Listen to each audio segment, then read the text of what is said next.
Sideways Stories from Wayside School. Introduction. This book contains 30 stories about the children and teachers at Wayside School.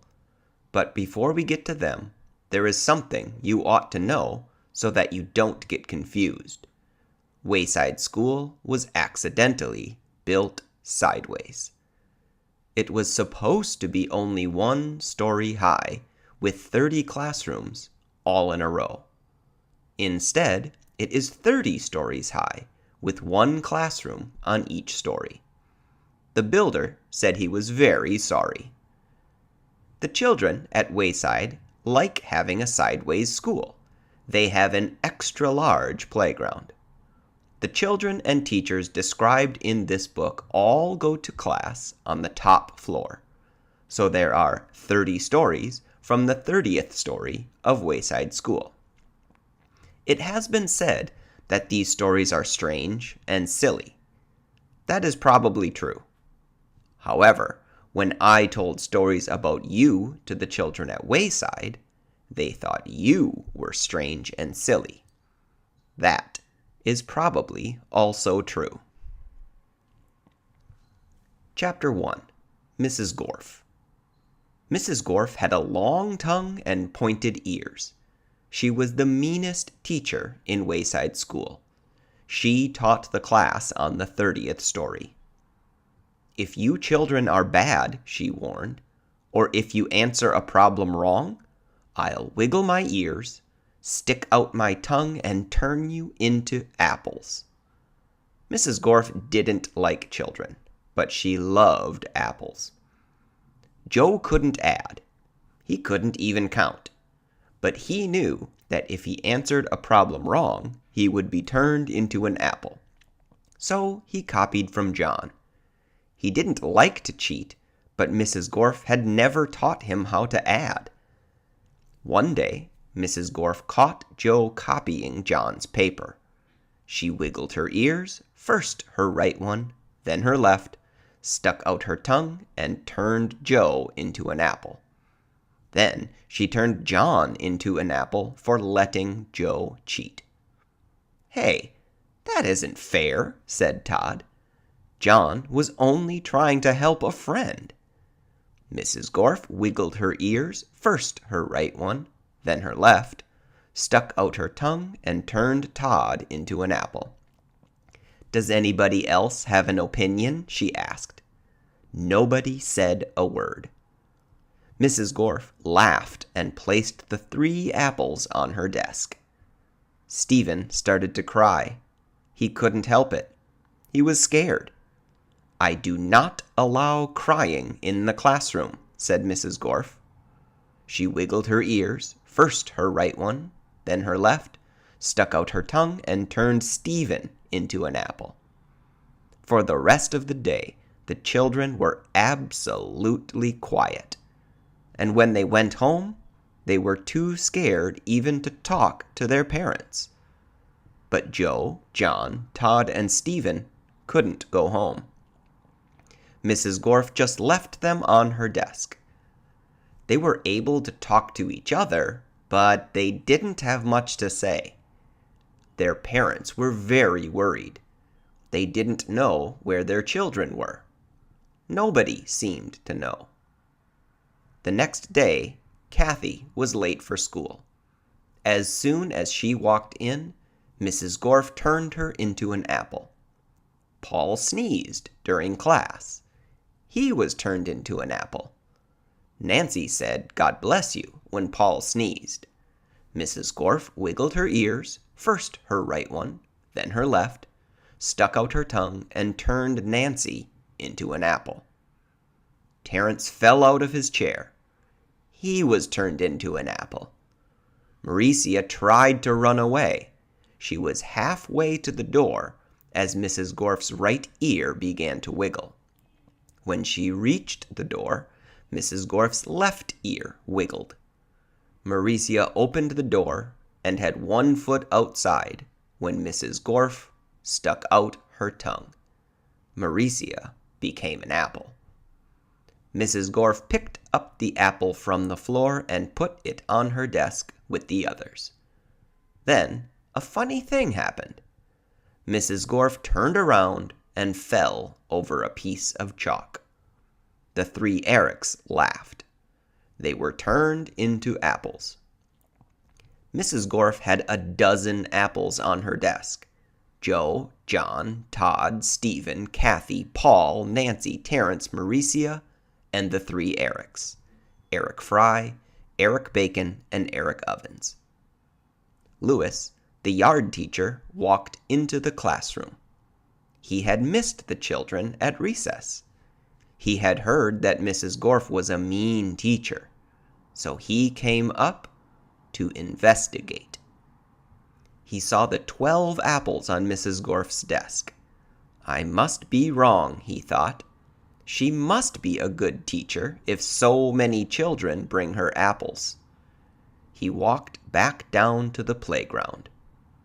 The next day, a dozen more children were turned into apples. Louis, the yard teacher, came back into the room. He saw 24 apples on Mrs. Gorf's desk. There were only 3 children left in the class.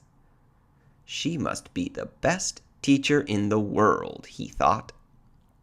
By the end of the week, all of the children were apples. Mrs. Gorf was very happy. Now I can go home, she said. I don't have to teach any more. I won't have to walk up 30 flights of stairs ever again. You're not going anywhere, shouted Todd. He jumped off the desk and bopped Mrs. Gorf on the nose. The rest of the apples followed.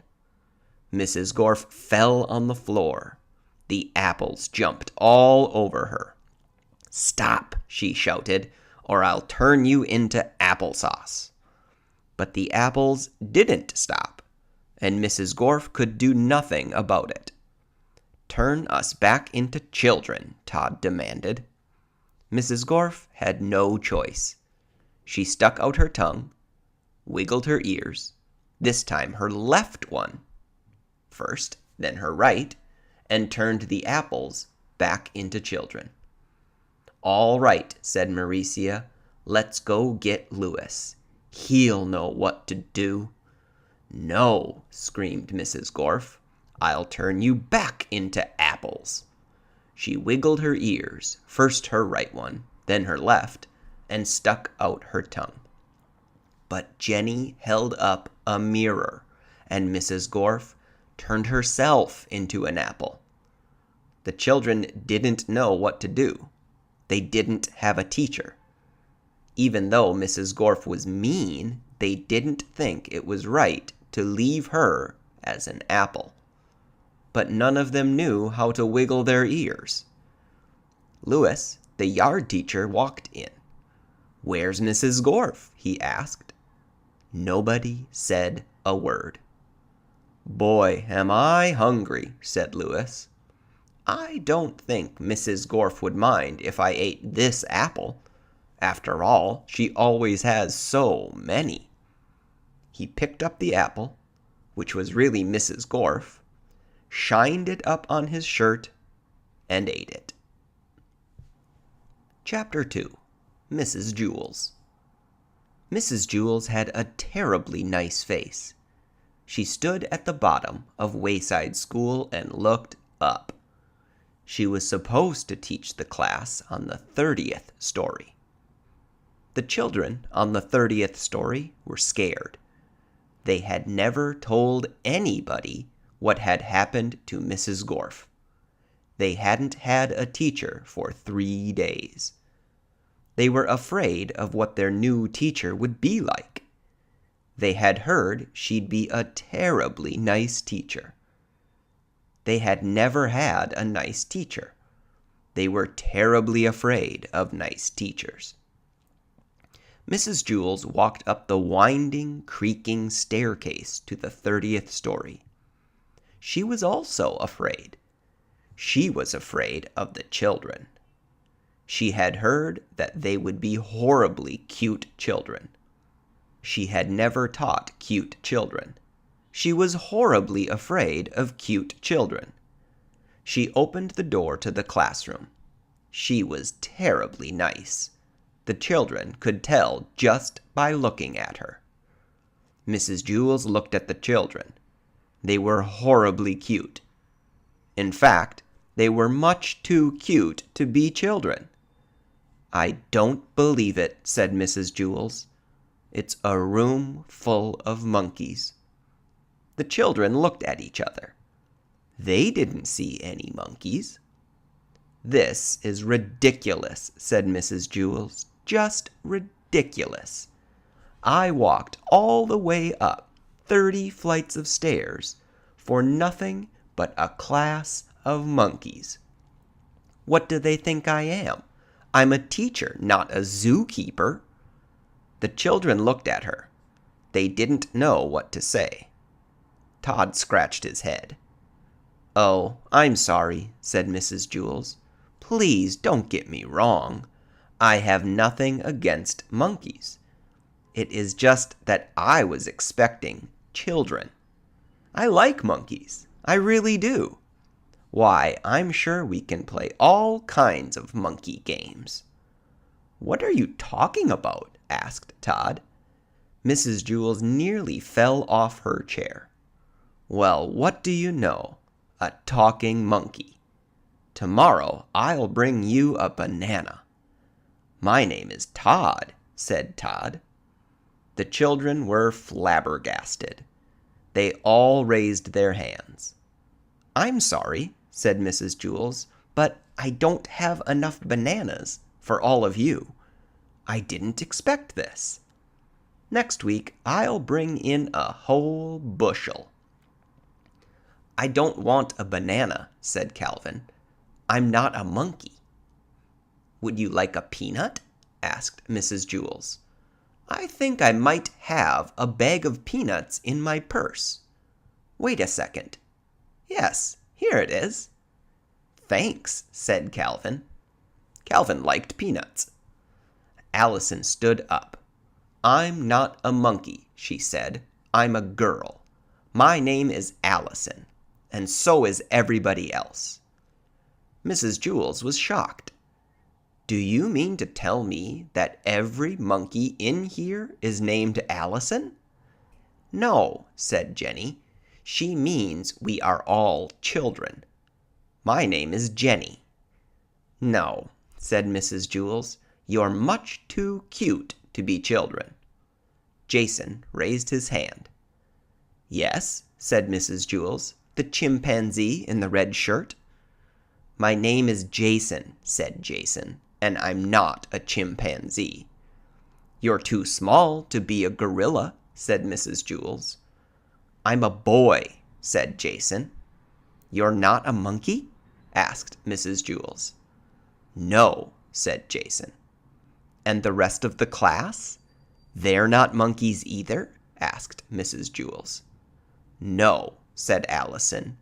"That is what we've been trying to tell you." "Are you sure?" asked Mrs. Jewls. "We'd know if we were monkeys, wouldn't we?" asked Calvin. "I don't know," said Mrs. Jewls. "Do monkeys know that they are monkeys?" "I don't know," said Allison. "I'm not a monkey."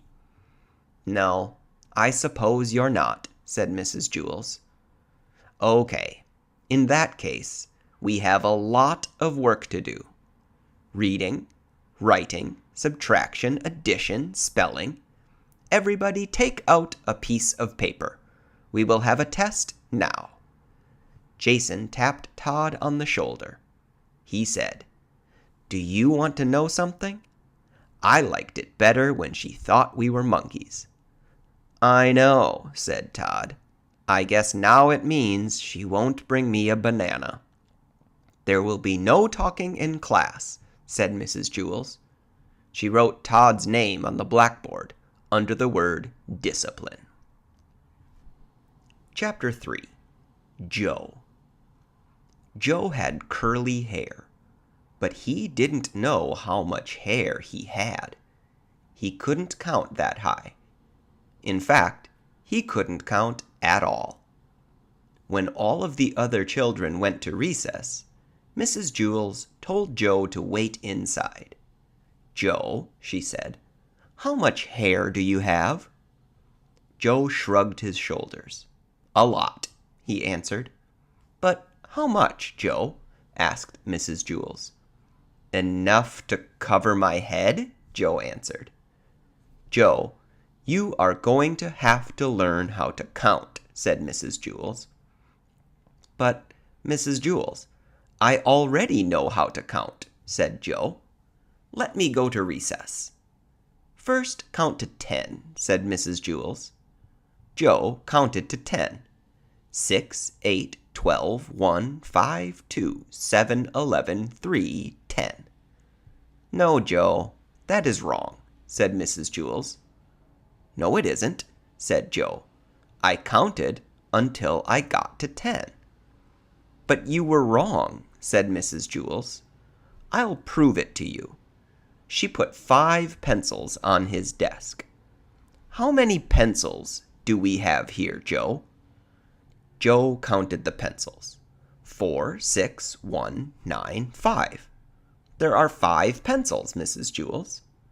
"That's wrong," said Mrs. Jewls. "How many pencils are there?" Joe asked. 5, said Mrs. Jewls. "That's what I said," said Joe. "May I go to recess now?" "No," said Mrs. Jewls. "You got the right answer, but you counted the wrong way. You were just lucky." She set 8 potatoes on his desk. "How many potatoes, Joe?" Joe counted the potatoes. 7, 5, 3, 1, 2, 4, 6, 8. "There are 8 potatoes, Mrs. Jewls." "No, there are 8, said Mrs. Jewls. "But that's what I said," said Joe. "May I go to recess now?" "No, you got the right answer, but you counted the wrong way again." She put 3 books on his desk. "Count the books, Joe." Joe counted the books. 1,000, 1,000,000, 3. 3, Mrs. Jewls. "Correct," said Mrs. Jewls. "May I go to recess now?" Joe asked. "No," said Mrs. Jewls. "May I have a potato?" asked Joe. "No. Listen to me. 1, 2, 3, 4, 5, 6, 7, 8, 9, 10, said Mrs. Jewls. "Now you say it." 1, 2, 3, 4, 5, 6, 7, 8, 9, 10, said Joe. "Very good," said Mrs. Jewls. She put 6 erasers on his desk. "Now count the erasers, Joe, just the way I showed you." Joe counted the erasers. 1, 2, 3, 4, 5, 6, 7, 8, 9, 10. "There are 10, Mrs. Jewls." "No," said Mrs. Jewls. "Didn't I count right?" asked Joe. "Yes, you counted right, but you got the wrong answer," said Mrs. Jewls. "This doesn't make any sense," said Joe. "When I count the wrong way, I get the right answer. And when I count right, I get the wrong answer." Mrs. Jewls hit her head against the wall 5 times. "How many times did I hit my head against the wall?" she asked. 1, 2, 3, 4, 5, 6, 7, 8, 9, 10. "You hit your head against the wall 10 times, said Joe. "No," said Mrs. Jewls. 4, 6, 1, 9, 5. "You hit your head 5 times, said Joe. Mrs. Jewls shook her head no and said yes, that is right.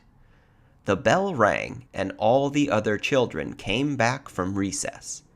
The fresh air had made them very excited, and they were laughing and shouting. "Oh, darn," said Joe. "Now I missed recess." "Hey, Joe, where were you?" asked John. "You missed a great game of kickball." "I kicked a home run," said Todd. "What was wrong with you, Joe?" asked Joy. "Nothing," said Joe. Mrs. Jewls was just trying to teach me how to count." Joy laughed. "You mean you don't know how to count?" "Counting is easy," said Maurecia. Now, said Mrs. Jewls. "What's easy for you may not be easy for Joe, and what's easy for Joe may not be easy for you." "Nothing's easy for Joe," said Maurecia. "He's stupid." "I can beat you up," said Joe. "Try it," said Maurecia. "That will be enough of that," said Mrs. Jewls. She wrote Maurecia's name on the blackboard under the word discipline. Joe put his head on his desk between the 8 potatoes and the 6 erasers. "Don't feel bad, Joe," said Mrs. Jewls. "I just don't get it," said Joe. "I'll never learn how to count." "Sure you will, Joe," said Mrs. Jewls. "One day it will just come to you. You'll wake up one morning and suddenly be able to count." Joe asked, "If all I have to do is wake up, what am I going to school for?" "School just speeds things up," said Mrs. Jewls. "Without school, it might take another 70 years before you wake up and are able to count. By that time, I may have no hair left on top of my head to count," said Joe. "Exactly," said Mrs. Jewls. "That is why you go to school." When Joe woke up the next day, he knew how to count. He had 55,006 hairs on his head. They were all curly. Chapter 4. Sherry. Sherry had long eyelashes. She weighed only 49 pounds. She always wore a big red and blue overcoat with a hood. The overcoat weighed 35 pounds. The red part weighed 15 pounds. The blue part weighed 15 pounds, and the hood weighed 5 pounds. Her eyelashes weighed 1.5 pounds. She sat next to the window in Mrs. Jewls's class. She spent a lot of time just staring out the window. Mrs. Jewls didn't mind. Mrs. Jewls said that a lot of people learn best when they stare out a window. Sherry often fell asleep in class. Mrs. Jewls didn't mind that either. She said that a lot of people do their best learning when they are asleep. Sherry spent all of her time either looking out the window or sleeping. Mrs. Jewls thought she was the best student in the class. One afternoon, it was very hot. All of the windows were open, yet Sherry still wore her red and blue overcoat. The heat made her very tired. Mrs. Jewls was teaching arithmetic. Sherry pulled the hood up over her face, buried herself in the coat, and went to sleep. "Mrs. Jewls," said Kathy, "Sherry is asleep." "That's good," said Mrs. Jewls. "She must be learning something." Mrs. Jewls continued with the lesson. Sherry began to snore. "Mrs. Jewls, Sherry is snoring," said Kathy. "Yes, I can hear her," said Mrs. Jewls. "She must be learning an awful lot today.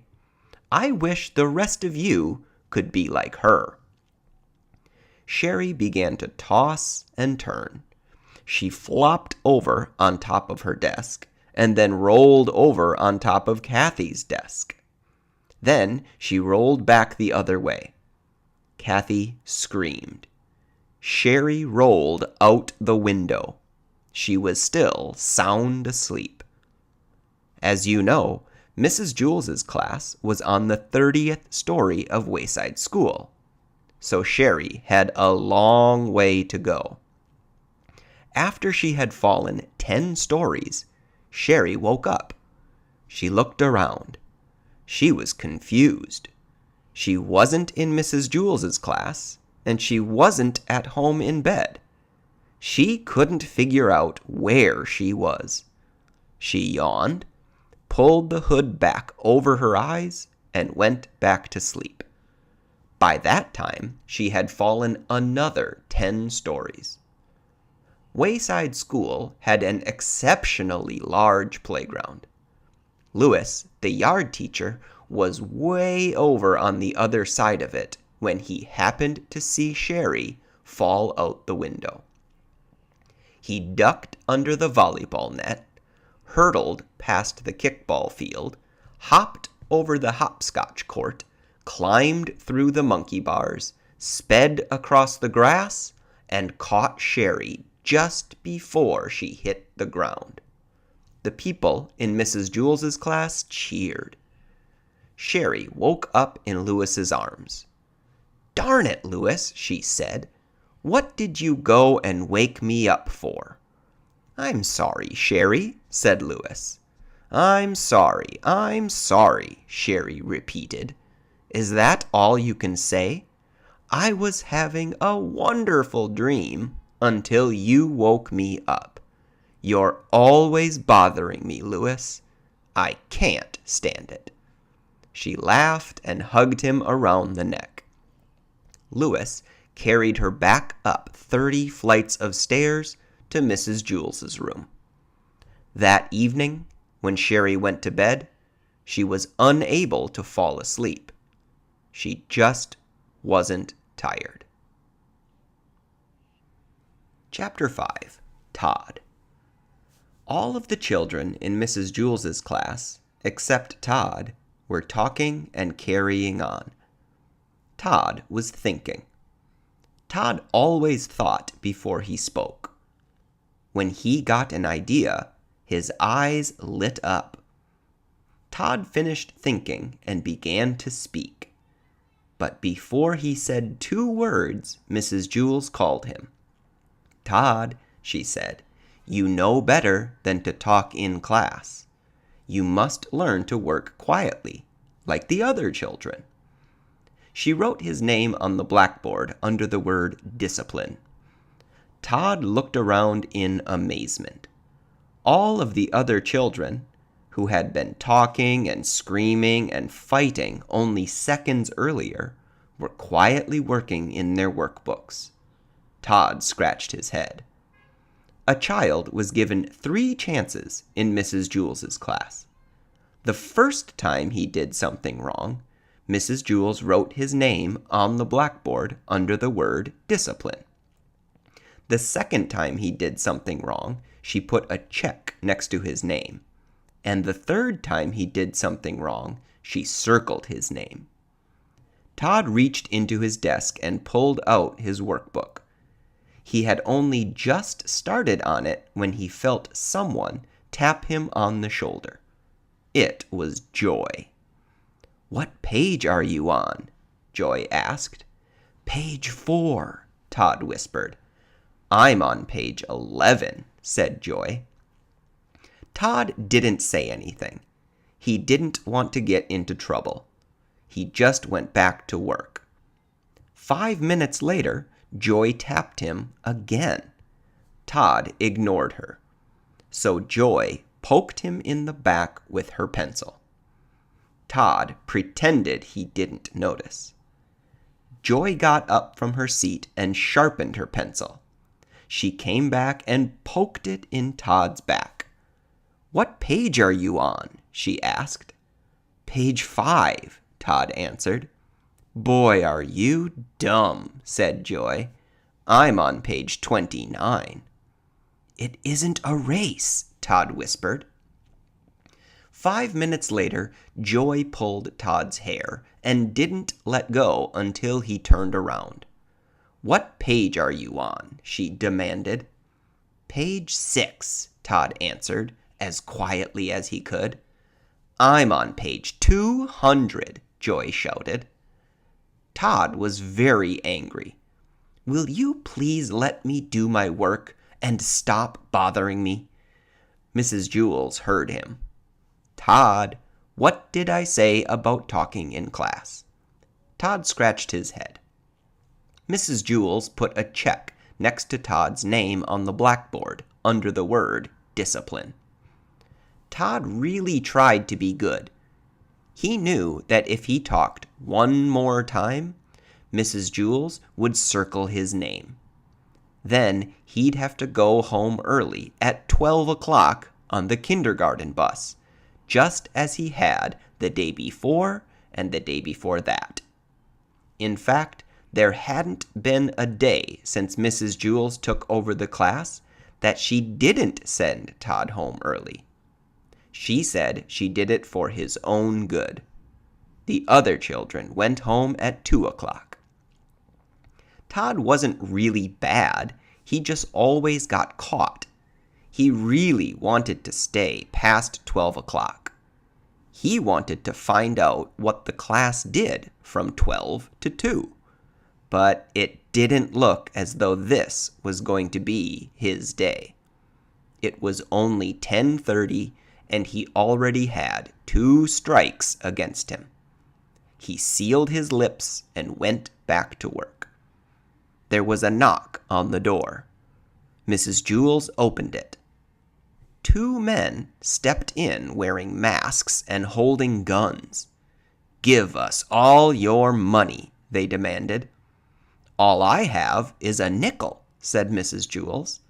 "I have a dime," said Maurecia. "I have 13 cents, said Leslie. "I have 4 cents, said Damian. "What kind of bank is this?" asked one of the robbers. "It's not a bank, it's a school," said Todd.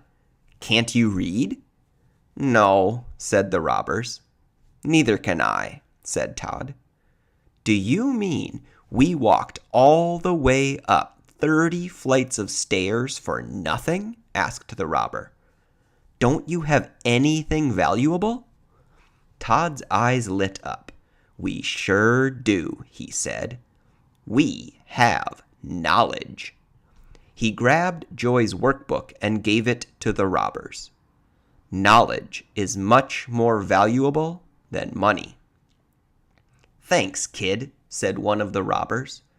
"Maybe I'll give up being a criminal and become a scientist," said the other. They left the room without hurting anybody. "Now I don't have a workbook," complained Joy. Mrs. Jewls gave her a new one. Joy had to start all the way back at the beginning. "Hey, Joy, what page are you on?" asked Todd. "Page 1, Joy sighed. "I'm on page 8, laughed Todd triumphantly. Mrs. Jewls heard him. She circled his name. Todd had 3 strikes against him. At 12 o'clock, he left the room to go home early on the kindergarten bus. But this time when he left, he was like a star baseball player leaving the field. All the children stood up, clapped their hands, and whistled. Todd scratched his head. Chapter 6. Bebe. Bebe was a girl with short brown hair, a little Bebe nose, totally tiny toes, and big brown eyes. Her full name was Bebe Gunn. She was the fastest draw in Mrs. Jewls' class. She could draw a cat in less than 45 seconds, a dog in less than 30, and a flower in less than 8 seconds. But, of course, Bebe never drew just one dog or one cat or one flower. Art was from 12:30 to 1:30. Why, in that time, she could draw 50 cats, 100 flowers, 20 dogs, and several eggs or watermelons. It took her the same amount of time to draw a watermelon as an egg. Calvin sat next to Bebe. He didn't think he was very good at art. Why, it took him the whole period just to draw one airplane. So instead, He just helped Bebe. He was Bebe's assistant. As soon as Bebe would finish one masterpiece, Calvin would take it from her and set down a clean sheet of paper. Whenever her crayon ran low, Calvin was ready with a new crayon. That way, Bebe didn't have to waste any time. And in return, Bebe would draw 5 or 6 airplanes for Calvin. It was 12:30, time for art. Bebe was ready. On her desk was a sheet of yellow construction paper. In her hand was a green crayon. Calvin was ready. He held a stack of paper and a box of crayons. "Ready, Bebe," said Calvin. "Ready, Calvin," said Bebe. "Okay," said Mrs. Jewls. "Time for art." She had hardly finished her sentence when Bebe had already drawn a picture of a leaf. Calvin took it from her and put another piece of paper down. "Red," called Bebe.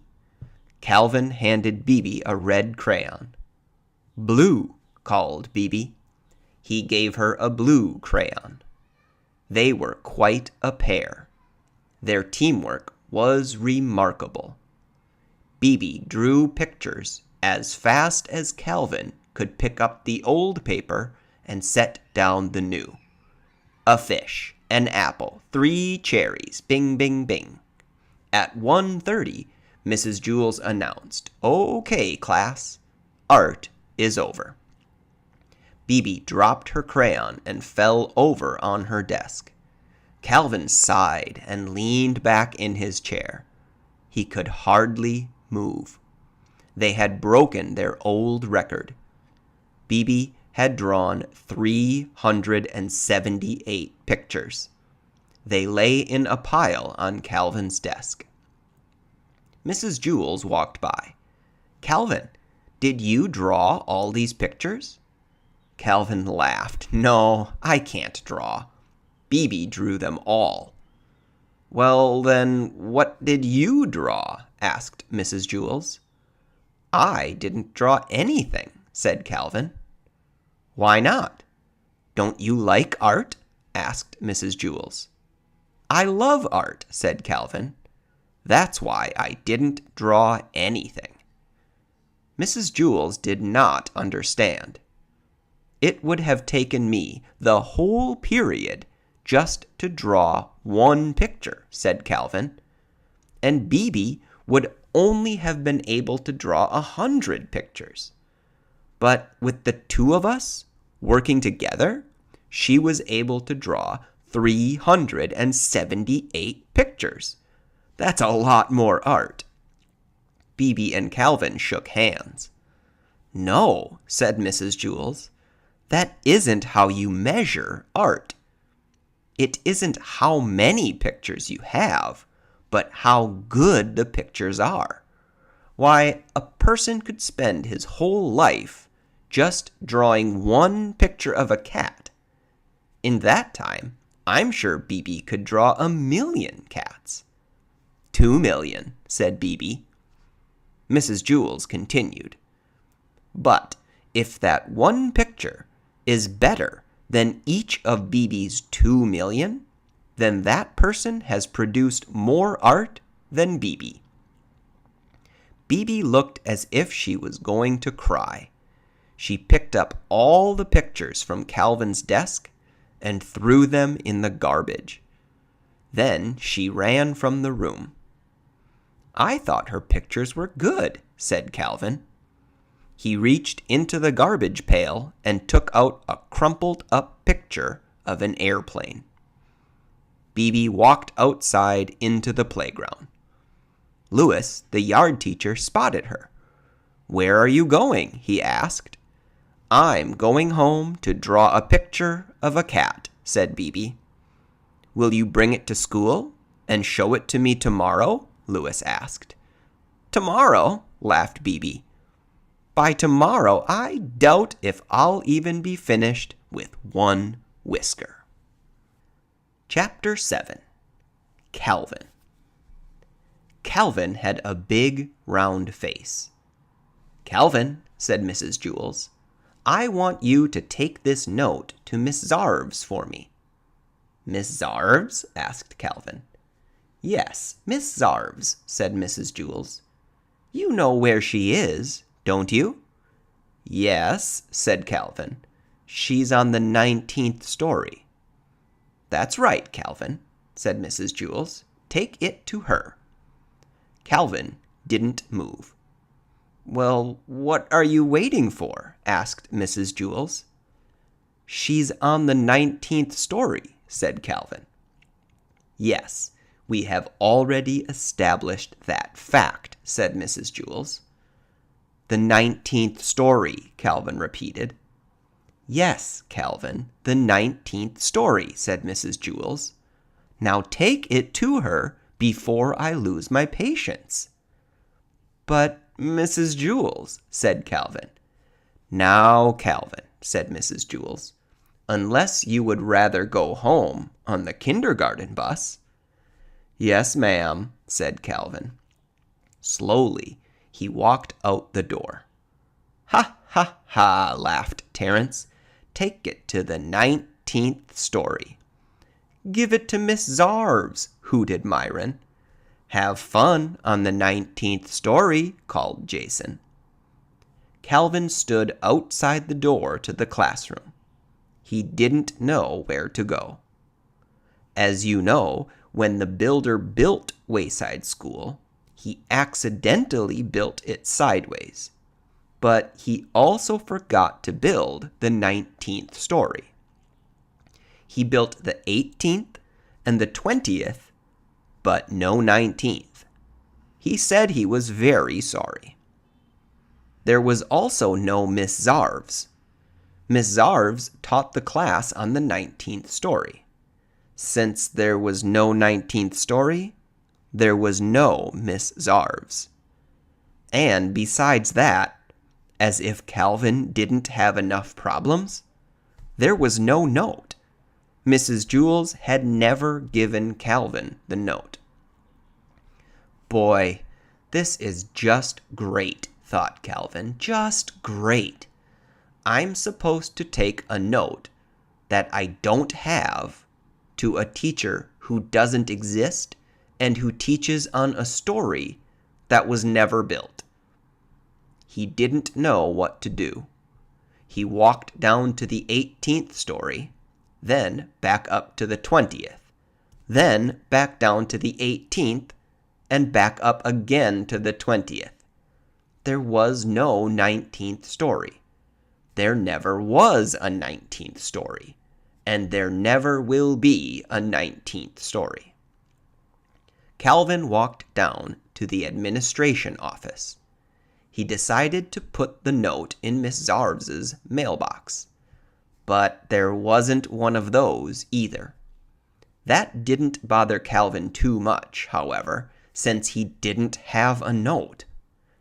He looked out the window and saw Louis, the yard teacher, shooting baskets. "Louis will know what to do," he thought. Calvin went outside. "Hey, Louis," Calvin called. "Hi, Calvin," said Louis. He tossed him the basketball. Calvin dribbled up and took a shot. He missed. Louis tipped it in. "Do you want to play a game?" Louis asked. "I don't have time," said Calvin.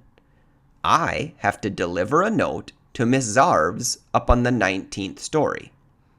"Then what are you doing all the way down here?" Louis asked. "There is no 19th story," said Calvin. "Then where is Miss Zarves?" asked Louis. "There is no Miss Zarves," said Calvin. "What are you going to do with the note?" asked Louis. "There is no note," said Calvin. "I understand," said Louis. "That's good," said Calvin, "because I sure don't." "It's very simple," said Louis. "You are not supposed to take no notes to no teachers.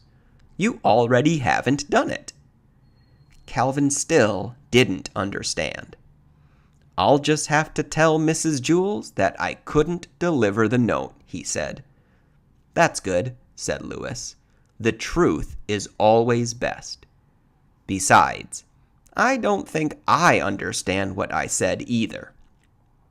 Calvin walked back up the 30 flights of stairs to Mrs. Jewls's class. "Thank you very much, Calvin," said Mrs. Jewls. Calvin said, "But Mrs. Jewls interrupted him. "That was a very important note, and I'm glad I was able to count on you." "Yes, but you see," said Calvin. "You delivered the note to Miss Zarves on the 19th story?" asked Jason. "How did you do it?" "What do you mean, how did he do it?" asked Mrs. Jewls. "He gave Miss Zarves the note. Some people, Jason, are responsible." "But you see, Mrs. Jewls," said Calvin. "The note was very important," said Mrs. Jewls. "I told Miss Zarves not to meet me for lunch." "Don't worry," said Calvin. "She won't." "Good," said Mrs. Jewls. "I have a coffee can full of Tootsie Roll Pops on my desk. You may help yourself to one for being such a good messenger." "Thanks," said Calvin. "But really, it was nothing." Chapter 8. Myron. Myron had big ears. He was elected class president. The children in Mrs. Jewls's class expected him to be a good president. Other presidents were good speakers. Myron was even better. He was a good listener. But he had a problem. He didn't know what a class president was supposed to do. So he asked, "What am I supposed to do?" "It's a difficult job," said Mrs. Jewls, "but you can do it. You must turn the lights on every morning and turn them off at the end of the day." "What?" asked Myron. "As a class president, you must learn to listen," said Mrs. Jewls. "I'll repeat myself only one more time. You must turn the lights on every morning." "I heard you the first time," said Myron. "It just doesn't sound like much of a job." "It certainly is," said Mrs. Jewls. "Without light, I can't teach, and the children can't learn. Only you can give us that light. I think it is a very important job." "I guess so," said Myron. He wasn't convinced. "Here, let me show you how to work a light switch," said Mrs. Jewls. "I already know how," said Myron. "I've been turning lights on and off all my life." "Very good," said Mrs. Jewls. "You'll make a fine president." Myron wanted to be the best president ever. But it was such an easy job, he thought, that anybody could do it. When school let out that day, Myron stayed behind. He turned out the lights by flicking the switch down. "Excellent," said Mrs. Jewls. On his way home, Myron heard a horrible noise. First, there was a loud screeching, then a sharp squeal, a roaring engine, and then the very faint sound of a girl crying. Myron ran to see what had happened. Dana was bent over in the middle of the road. "What's the matter?" asked Myron. "My dog, Pugsy, was hit by a car," Dana cried. "Who did it?" asked Myron. "I don't know," Dana sobbed. "They sped away." "Well, that's not important," said Myron. "We've got to try to save Pugsy." Pugsy lay unconscious in the street. Myron carefully picked her up. He carried her 2 miles to the vet. Dana cried at his side. "Don't worry, Dana," said Myron. "She'll be all right." But he wasn't really so sure. He gave Pugsy to the vet, walked Dana home, then walked home himself. Dana was so upset that she forgot to thank him. Myron didn't mind. He thought that was what being class president was all about. The next morning, before he went to school, Myron went to Dana's house. Pugsy was there. She seemed all right. Dana petted her. Pugsy licked her face.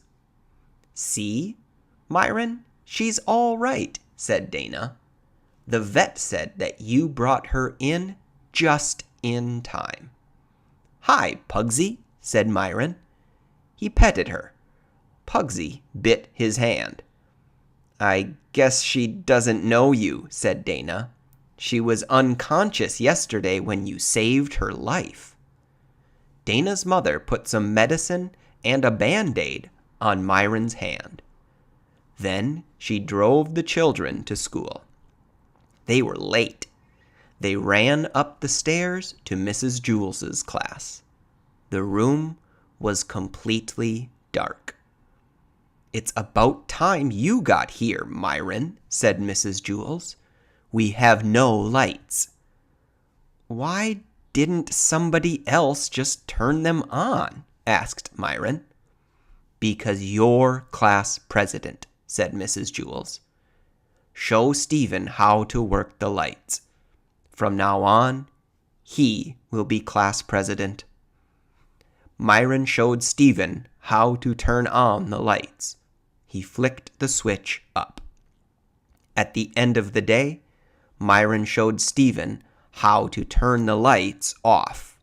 He flicked the switch down. After a week, Stephen finally caught on. He made a good president. The lights were on every morning. Myron, who was president for only a day, was the best president in the history of Wayside School. It was just that nobody knew it. Chapter 9. Maurecia. Maurecia liked ice cream. She was sweet and pretty and could beat up any boy in Mrs. Jewls' class. Everybody liked Maurecia, except Kathy, but then she didn't like anybody. Maurecia only liked ice cream. Every day, Maurecia brought an ice cream cone to school and kept it in her desk until lunchtime. At first, she brought chocolate ice cream every day. But she soon tired of chocolate ice cream, so she started bringing vanilla. But she got tired of vanilla too.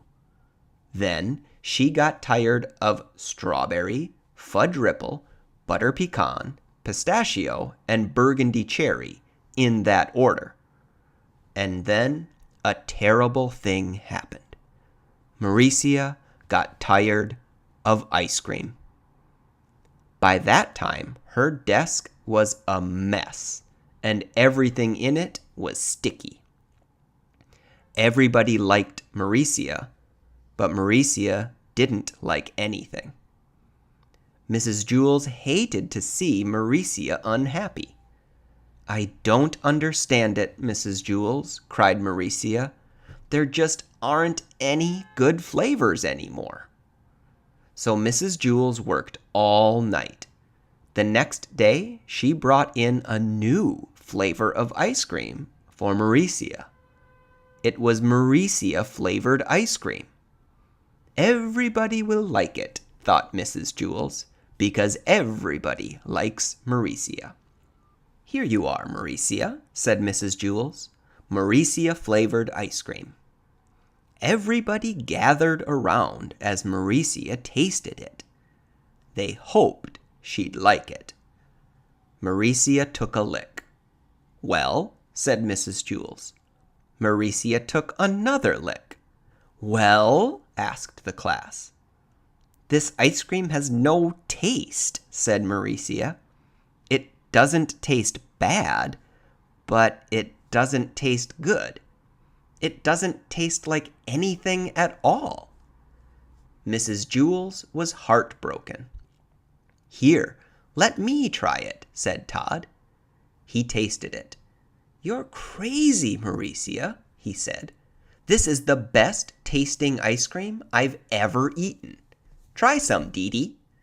It's delicious," said Dee. "It's so sweet and creamy." She passed it around the room. "Oh, it is so good," said Leslie. "I think it tastes terrible," said Kathy. "I don't understand it," said Maurecia. "I don't taste a thing." Mrs. Jewls slapped herself in the face. "Oh, I've made a big mistake, Maurecia.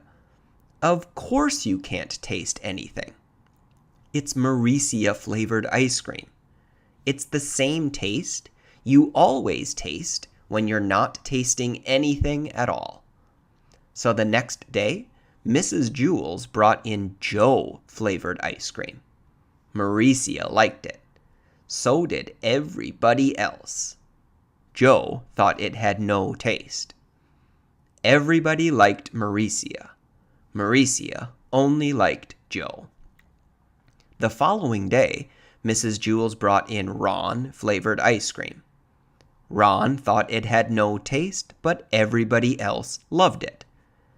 Everybody liked Maurecia. Maurecia only liked Joe and Ron. By the end of the month, Mrs. Jewls had brought in 27 new flavors of ice cream, one for each member of the class. Everybody liked Maurecia, and Maurecia liked everybody.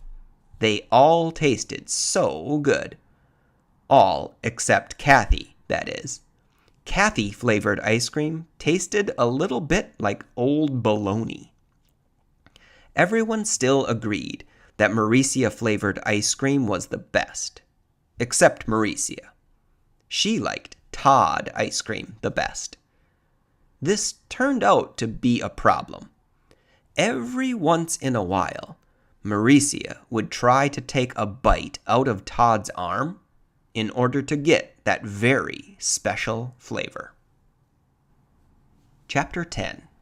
Paul.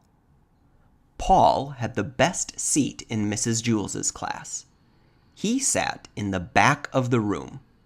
It was the seat that was the farthest away from Mrs. Jewls. Mrs. Jewls was teaching the class about fractions. She drew a picture of a pie on the blackboard. She cut the pie into 8 pieces. She explained that each piece was 1/8 of the pie. Paul never paid attention.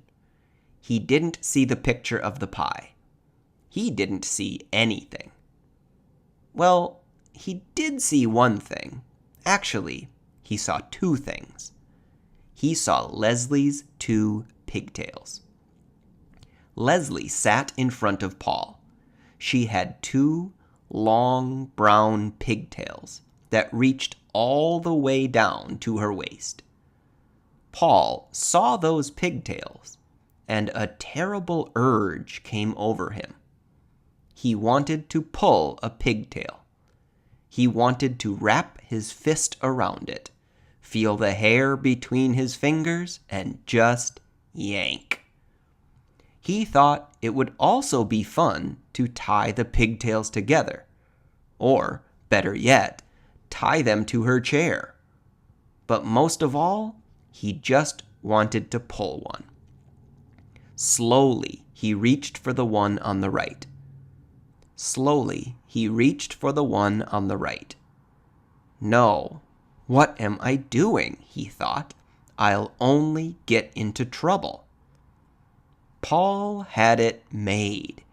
He sat in the back of the room.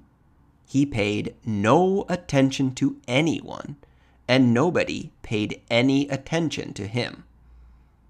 But if he pulled a pigtail, it would be all over. Leslie would tell on him, and he'd become the center of attention. He sighed and slowly withdrew his arm. But Paul couldn't ignore those pigtails. There they were, dangling right in front of him, just begging to be pulled. He could close his eyes, but he couldn't make the pigtails disappear. He could still smell them and hear them. He could almost taste them. Maybe just a little tug, he thought. No, none. There they hung, easily within his reach. Well, let them just hang there, thought Paul. It would be foolish to pull one, no matter how tempting they were. None of the other children in the class pulled pigtails. Why should he? Of course, none of the other children sat behind Leslie either. It was just a simple matter of being able to think clearly. That was all. Paul thought it over and decided not to pull one. It was as simple as that. Suddenly, his arm shot forward. He grabbed Leslie's right pigtail and yanked. "Yeah!" screamed Leslie. Everybody looked at her. "Paul pulled my pigtail," she said. They all looked at Paul. I couldn't help it," said Paul. "You'd better learn to help it," said Mrs. Jewls. She wrote Paul's name on the blackboard under the word discipline. "Tell Leslie you're sorry." "I'm sorry, Leslie," said Paul. "Humph," said Leslie. Paul felt horrible. Never again would he pull another pigtail. Except there was one problem. He still wasn't satisfied. He had pulled the right one, but that wasn't enough. He wanted to pull the left one too.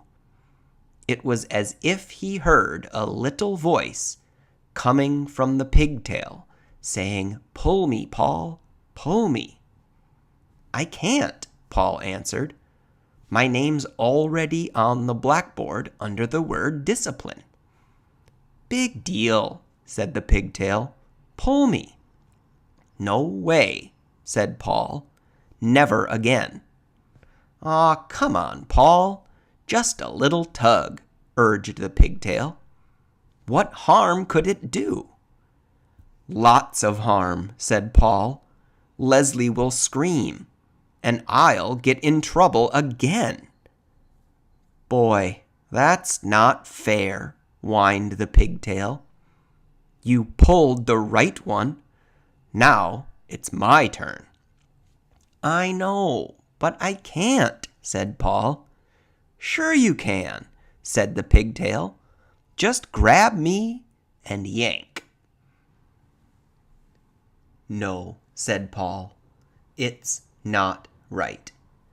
"Sure it is, Paul," said the pigtail. "Pigtails are meant to be pulled. That's what we're here for." "Tell that to Leslie," said Paul.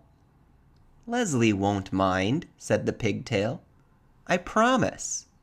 "I bet," said Paul, just like she didn't mind the last time. "You just didn't pull hard enough," said the pigtail. "Leslie likes us pulled real hard." "Really?" asked Paul. "Cross my heart," said the pigtail. "The harder, the better." "Okay," said Paul, "but if you're lying—" "I promise," said the pigtail. Paul grabbed the left pigtail. It felt good in his hand. He pulled as hard as he could. "Yeah!" screamed Leslie. Mrs. Jewls asked, "Paul, did you pull Leslie's pigtail again?" "No," said Paul. "I pulled the other one." All the children laughed. "Are you trying to be funny?" asked Mrs. Jewls. "No," said Paul. "I was trying to be fair. I couldn't pull one and not the other." The children laughed again. "Pigtails are meant to be pulled," Paul concluded. Mrs. Jewls put a check next to Paul's name on the blackboard under the word discipline. But at last, Paul was satisfied. True, his name was on the blackboard with a check next to it, but that really didn't matter. All he had to do was stay out of trouble the rest of the day, and his name would be erased.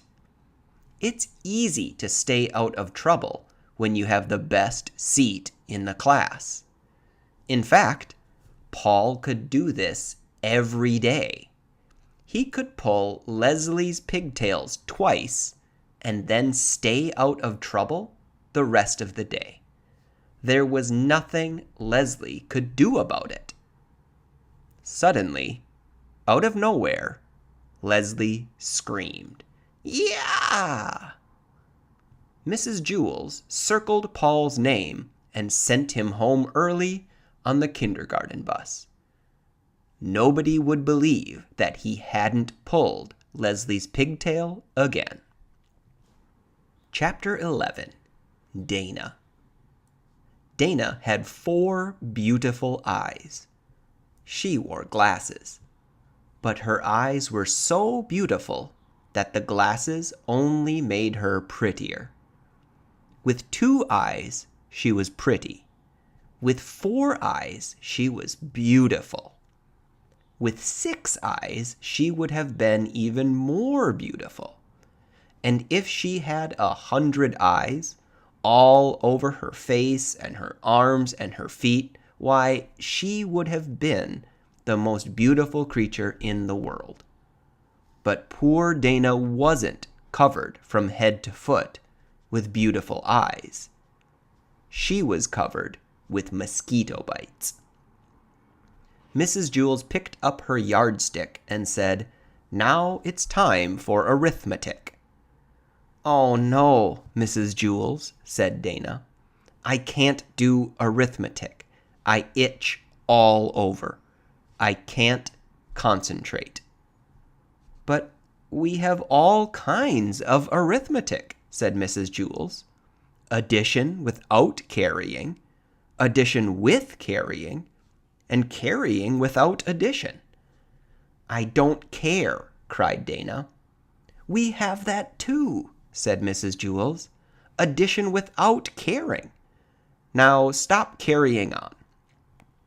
Dana whined, "I can't, Mrs. Jewls. I itch too much." "And I'm too thirsty," said DJ. "I'm too tired," said Ron. "I'm too hungry," said Terrence. "I'm too stupid," said Todd. Mrs. Jewls hit her desk with her yardstick. Everyone stopped talking. Mrs. Jewls said, "We are going to have arithmetic now, and I don't want to hear another thing about it." "But, Mrs. Jewls, I really do itch. I can't do arithmetic," Dana whined. "No," said Mrs. Jewls. "Arithmetic is the best known cure for an itch. How many mosquito bites do you have?" "I don't know," said Dana. "Over 100. First, I try scratching one, but then another one starts to itch. So I scratch that one, and that one stops and another one starts. So I scratch that one, and the itch moves down to another one. Then it goes back to the first one. The itch just never stays in the same place. I just can't scratch them all. What you need is a good, strong dose of arithmetic said Mrs. Jewls. I'd rather have calamine lotion, said Dana. Remember, Dana, said Mrs. Jewls, mosquito bites itch, not numbers. So what? Said Dana. Mrs. Jewls continued. We'll just have to turn your mosquito bites into numbers. I'm a mess, Dana moaned. Mrs. Jewls began to turn the mosquito bites into numbers. How much is 3 mosquito bites plus 3 mosquito bites? She asked. Rondi raised her hand. 6 mosquito bites, she answered. How much is 6 mosquito bites minus 2 mosquito bites? Asked Mrs. Jewls. 4 mosquito bites, said DJ. How much is 5 mosquito bites times 2? Asked Mrs. Jewls. 10 mosquito bites, said Bebe. Very good, said Mrs. Jewls. I still itch, Dana complained.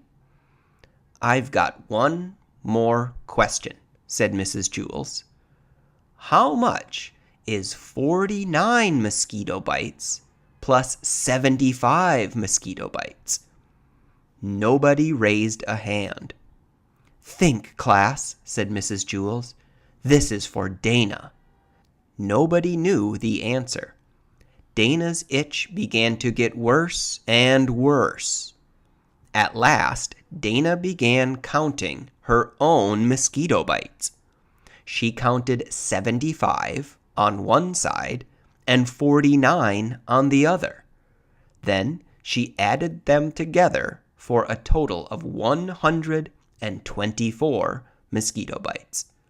124 mosquito bites, Dana called. Very good, said Mrs. Jewls. Dana had 124 mosquito bites, and none of them itched anymore. I'm still thirsty, said DJ. Can arithmetic do anything for that? I'm still tired, said Ron. I'm still hungry, said Terrence. I'm still stupid, said Todd. I'm glad we turned my mosquito bites into numbers instead of letters, said Dana. I could never spell mosquito. Chapter 12. Jason. Jason had a small face and a big mouth. He had the second biggest mouth in Mrs. Jewls' class, and there were an awful lot of big mouths in that class. Mrs. Jewls, Jason called without raising his hand. Joy is chewing gum in class. Joy had the biggest mouth in Mrs. Jewls' class, and it was filled with gum. There was hardly even room for her tongue. Joy, I'm ashamed of you, said Mrs. Jewls. I'm afraid I'll have to put your name up on the board. That's okay, Mrs. Jewls, Jason called. I'll do it. Jason hopped out of his seat and wrote Joy's name on the blackboard under the word discipline. While he was up, Joy took the glob of gum out of her mouth and placed it on Jason's chair. Rondi and Allison giggled. Jason walked back from the blackboard to his desk and sat down. Mrs. Jewls, he called, I'm stuck. Rondi and Allison giggled again. Mrs. Jewls got angry. Joy, you're going home on the kindergarten bus today. Oh, good, said Todd. I'll have some company. Todd went home on the kindergarten bus every day. He could never seem to make it to 12 o'clock without getting into trouble 3 times. His name wasn't even up on the blackboard yet, but he knew that by 12 o'clock it would be up, checked, and circled. Mrs. Jewls, what am I going to do? I'm stuck. I'm going to have to stay here The rest of my life, said Jason. Joy, tell Jason you're sorry, said Mrs. Jewls. I'm sorry, Jason, said Joy. Oh, that's okay, Joy, said Jason. I don't mind. Try to get up, Jason, said Mrs. Jewls. Jason tried. I can't, Mrs. Jewls. I'm stuck. Mrs. Jewls asked the 3 Erics to help. Eric Fry and Eric Ovens pulled Jason. Eric Bacon held the chair. Stop, cried Jason. You'll rip my pants. Rondi and Allison giggled. All right, said Mrs. Jewls. Let's try ice water. That should freeze the gum and make it less sticky. I'll go get some from Miss Mush. Miss Mush was the lunch teacher at Wayside School. She had the remarkable ability to undercook a dish and overcook it at the same time. Her specialty was a nice hot bowl of mud. She called it porridge. Jason looked at Rondi and Allison. No, Mrs. Jewls, he said. Don't leave me. Besides, Miss Mush's ice water is probably warm. Don't be silly, Jason, said Mrs. Jewls. I'm sure it will be at least as cold as her soups. Rondi and Allison leered at Jason. No, Mrs. Jewls, don't go, begged Jason. I'll be right back, Jason, said Mrs. Jewls. She went to Miss Mush for some ice water. As soon as Mrs. Jewls stepped out the door, Rondi and Allison jumped up from their seats and started to tickle Jason. He laughed until his hair turned purple. The girls got back to their seats just as Mrs. Jewls returned. Mrs. Jewls carried a big bucket of ice-cold water. Oh, no, please don't. No, Jason pleaded. We have no choice, said Mrs. Jewls. She threw the water all over him. Well, said Mrs. Jewls, try to get up. Jason was drenched. I'm wet, and I'm cold, and I'm still stuck. Oh, well, it didn't work, said Mrs. Jewls. At least we tried. Now I guess we'll have to cut your pants off. Rondi and Allison giggled. No, Mrs. Jewls, no, Jason screamed. I don't mind being stuck here. I'm really very comfortable. Don't be silly, Jason, said Mrs. Jewls. Don't cut off my pants, said Jason. The 3 Erics can carry you to the bathroom, said Mrs. Jewls. I'll ask Louis to call your mother. She can bring you a new pair of pants. The 3 Erics took hold of Jason's chair and turned him upside down. No, Mrs. Jewls, said Jason. Now I'll always have a place to sit down. I won't have to worry about finding a seat on the bus. The 3 Erics began to take him away. Wait, said Joy. Mrs. Jewls, if I can get Jason unstuck, do I still have to go home on the kindergarten bus? All right, said Mrs. Jewls. If you can somehow get Jason free, you don't have to go home early. Don't trust her, Mrs. Jewls, said Jason. He was still hanging upside down. I'll just kiss him, said Joy. No, Jason screamed. Don't let her kiss me, Mrs. Jewls. Throw water on me, tickle me, cut off my pants, hang me upside down from the ceiling, but don't let her kiss me. I'll just kiss him on the nose, said Joy. We've got nothing to lose, Jason, said Mrs. Jewls. Ooh, who would want to kiss Jason? Said Allison. Jason hung helplessly upside down. Joy stepped up and kissed him on the nose. Jason fell out of the chair and hit his head on the floor. Rondi and Allison giggled. Darn, said Todd. Now I'll have to go home alone again. Joy erased her name from the blackboard. Chapter 13. Rondi. Rondi had 22 beautiful teeth. Everyone else had 24. Rondi was missing her 2 front teeth. And those were the most beautiful teeth of all.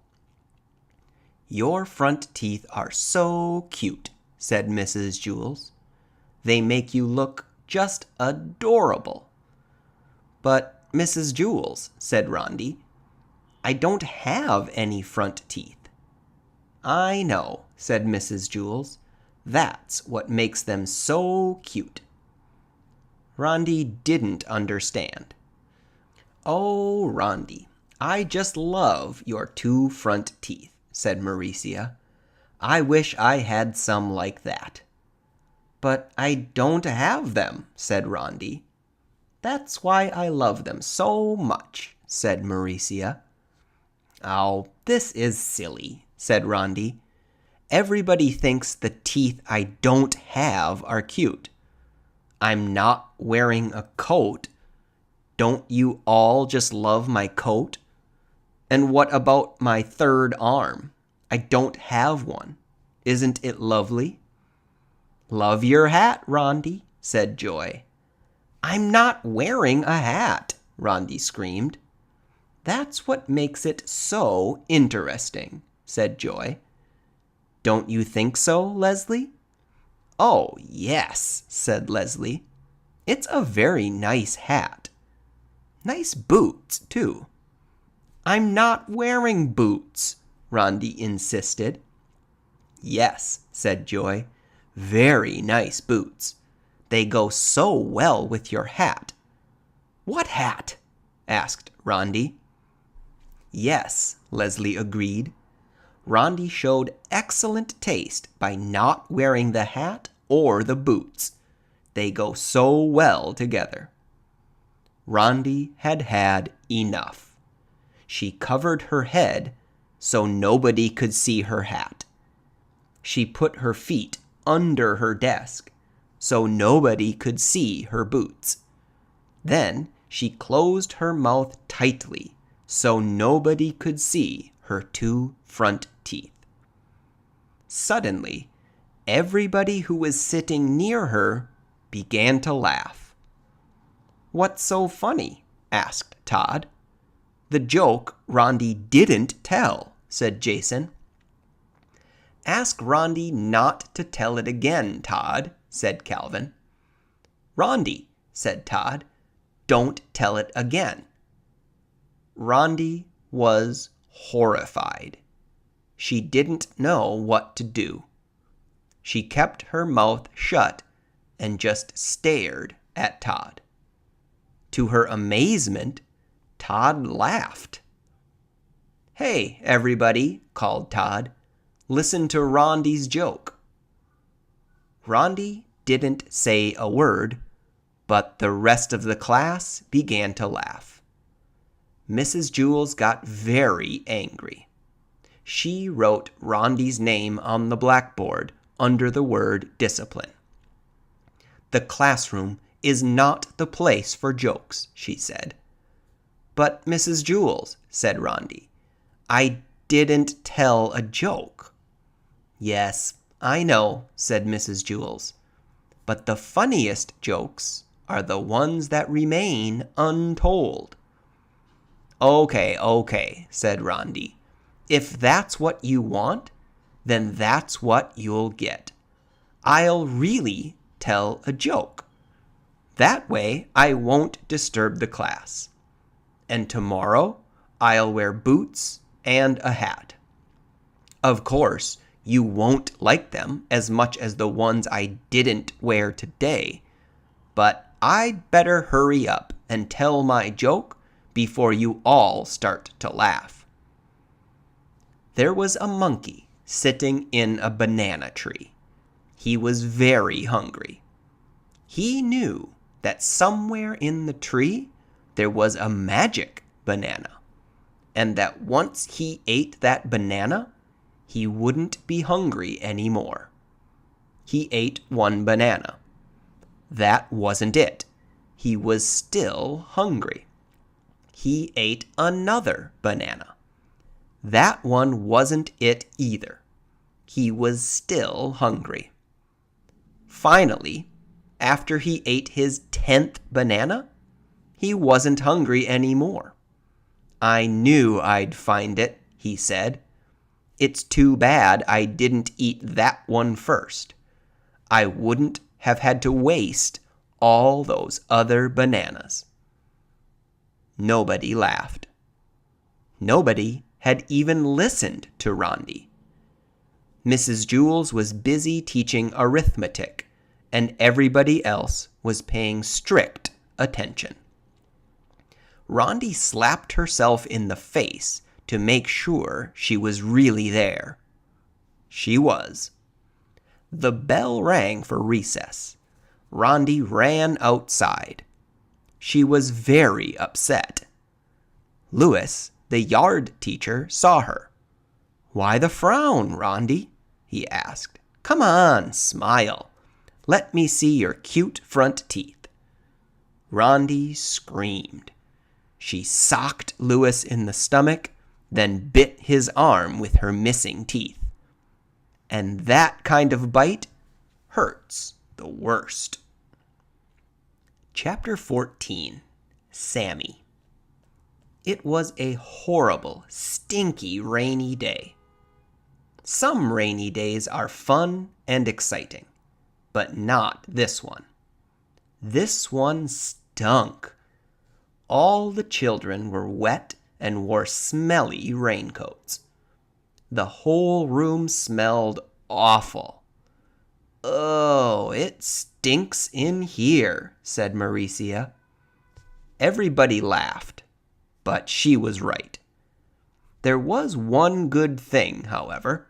There was a new boy in the class. New kids are always fun. Except no one could even tell what the new boy looked like. He was completely covered by his raincoat. "Class," said Mrs. Jewls, "I'd like you all to meet Sammy. Let us show him what a nice class we can be." Leslie walked up and smiled at Sammy, but her smile quickly turned into a frown. "You smell terrible," she said. "Leslie," exclaimed Mrs. Jewls, "that's no way to greet a new member of our class." Mrs. Jewls wrote Leslie's name on the blackboard under the word discipline. "But he does, Mrs. Jewls," said Leslie. "He smells awful." "You're ugly," Sammy replied. "Now, Sammy, that's no way to talk," said Mrs. Jewls. "Leslie's a very pretty girl." "She's ugly," said Sammy. Allison spoke up. "Well, you smell terrible and are probably even uglier, but nobody can see you because you are hiding under that smelly old raincoat." "That will be enough of that," said Mrs. Jewls. "Now, Sammy, why don't you take off your coat and hang it in the closet? Let us all see how nice you look." "I don't want to, you old windbag," said Sammy. "That's because he's so ugly," said Leslie. "I'm sure he's quite handsome," said Mrs. Jewls. "He's just shy. Here, let me help you." Mrs. Jewls took off Sammy's coat for him, but underneath it was still another raincoat, even dirtier and smellier than the first one. They still couldn't see his face. "Oh, now he smells even worse," said Maurecia. "You don't exactly smell like a rose either," Sammy replied. Mrs. Jewls took off his second raincoat, but there was still another one under that. And the smell became so bad that Mrs. Jewls had to run and stick her head out the window to get some fresh air. "You're all a bunch of pigs," Sammy screeched. "Dirty, rotten pigs." The smell was overpowering. Sammy just stood there, hidden under his raincoats. Mrs. Jewls wrote Sammy's name under the word discipline. "Send him home on the kindergarten bus," said Joy.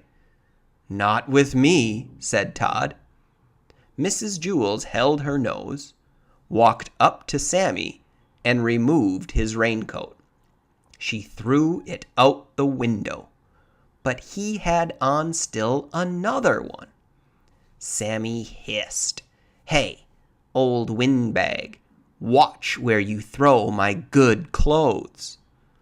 Mrs. Jewls put a check next to Sammy's name on the blackboard. Then she took off another raincoat and threw it out the window.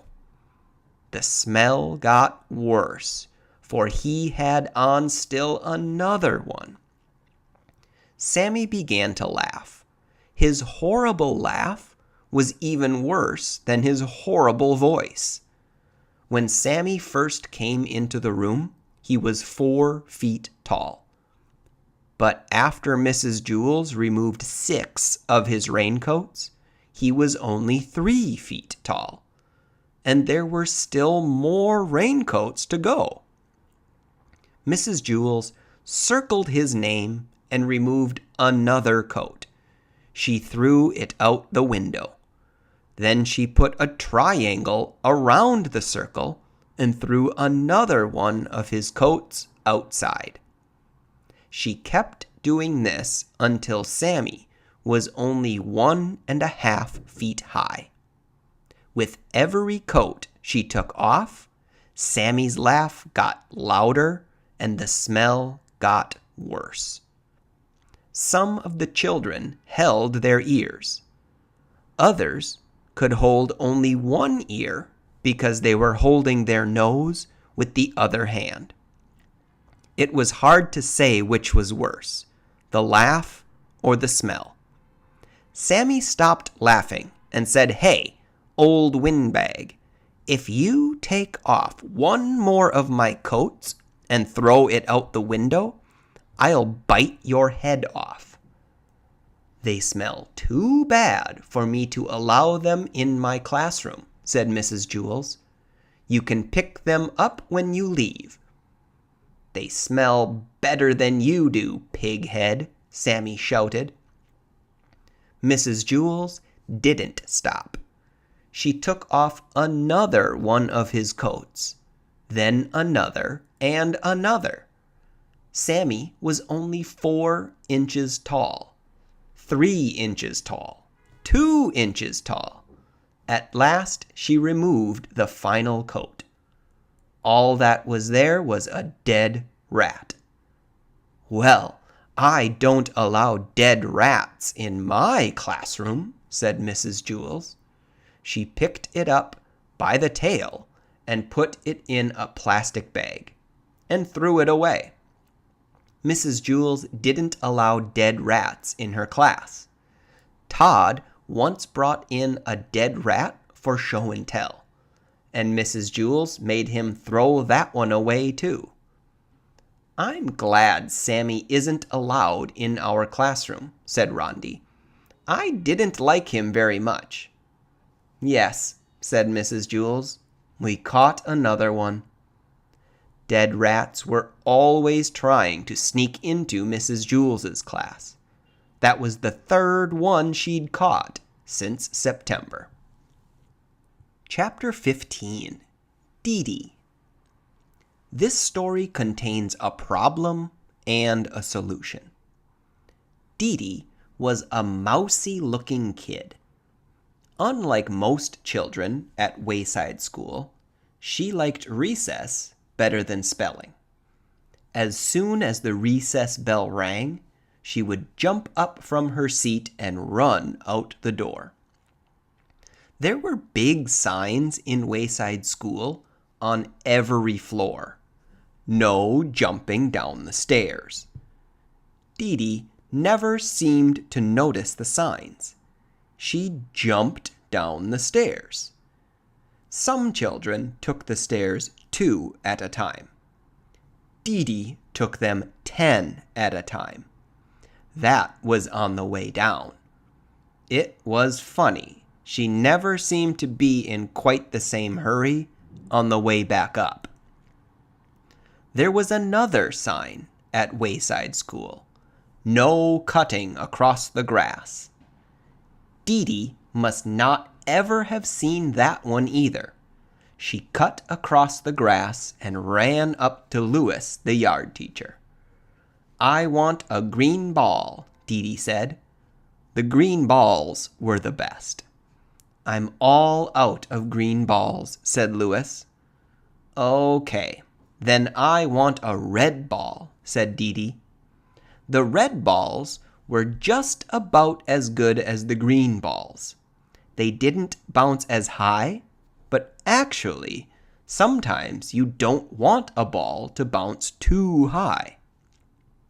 "I'm all out of red balls too," said Louis. "Do you have anything left?" asked Dee. Dee meant anything besides the yellow ball. There was one yellow ball at Wayside School, and Louis was always trying to get rid of it. It didn't bounce, and it never went the way it was kicked. "Anything at all?" asked Dee. "Today is your lucky day," said Louis. "I have one ball left, just for you, the one and only yellow ball." "No, thanks," said Dee. "Aw, come on, take it," said Louis. "Why don't you ever have any green or red balls?" asked Dee. "I do," said Louis, "but the other children ask first. By the time you get out here, they're all gone." "But that's because I have to come all the way from the 30th story." "How do you expect me to compete with the kids from the 1st or 2nd?" she asked. "That's why I saved you the yellow ball," said Louis. "Everybody wanted it, but I saved it just for you." "I bet," said Dee. She took the yellow ball and bounced it on the ground. It stopped dead with a thud. She stepped back, ran up, and kicked it. It went backwards over her head. She didn't bother chasing it. Instead, she played hopscotch with Jenny and Leslie. She thought it was disgusting. The next day, Dee asked Mrs. Jewls if she could go to recess early. "Why?" asked Mrs. Jewls. "So I can get a green ball before Louis gives them all away," said Dee. "I'm glad you have a good reason," said Mrs. Jewls. "Yes, you may go, but first, spell Mississippi for me." Spelling was not Dee's best subject. By the time she got it right, she was 5 minutes late for recess. She jumped down the stairs, cut across the grass, and ran up to Louis. There were no green balls left. There were no red balls left either. However, there was still the yellow ball. Dee played jump rope with Joy and Maurecia. It was no better than hopscotch. So Dee Dee's problem was to figure out a way to get a green ball or at least a red ball. You already know that this story also contains a solution. Dee Dee figured it out. See if you can too. Remember everything you know about Dee Dee, Wayside School, and Mrs. Jewls. Hint: the next day, Dee Dee brought a cream cheese and jelly sandwich, some nuts, and shredded cheese in her lunchbox. Here's what happened. Just before recess, Dee Dee smeared the cream cheese and jelly all over her face. Then she stuffed her mouth with nuts and hung the shredded cheese from her nose. When she closed her eyes, she looked just like a dead rat. Todd was in on the plan. "Mrs. Jewls," he called, "there's a dead rat in the classroom." Mrs. Jewls was very put out. "I want that dead rat outside immediately."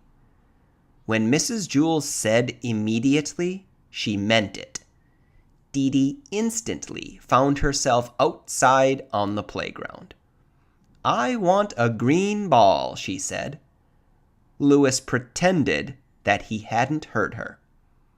"May I please have a green ball?" asked Dee Dee. Louis gave her a green ball. "I don't know how you did it, Dee Dee, but you're first today," he said.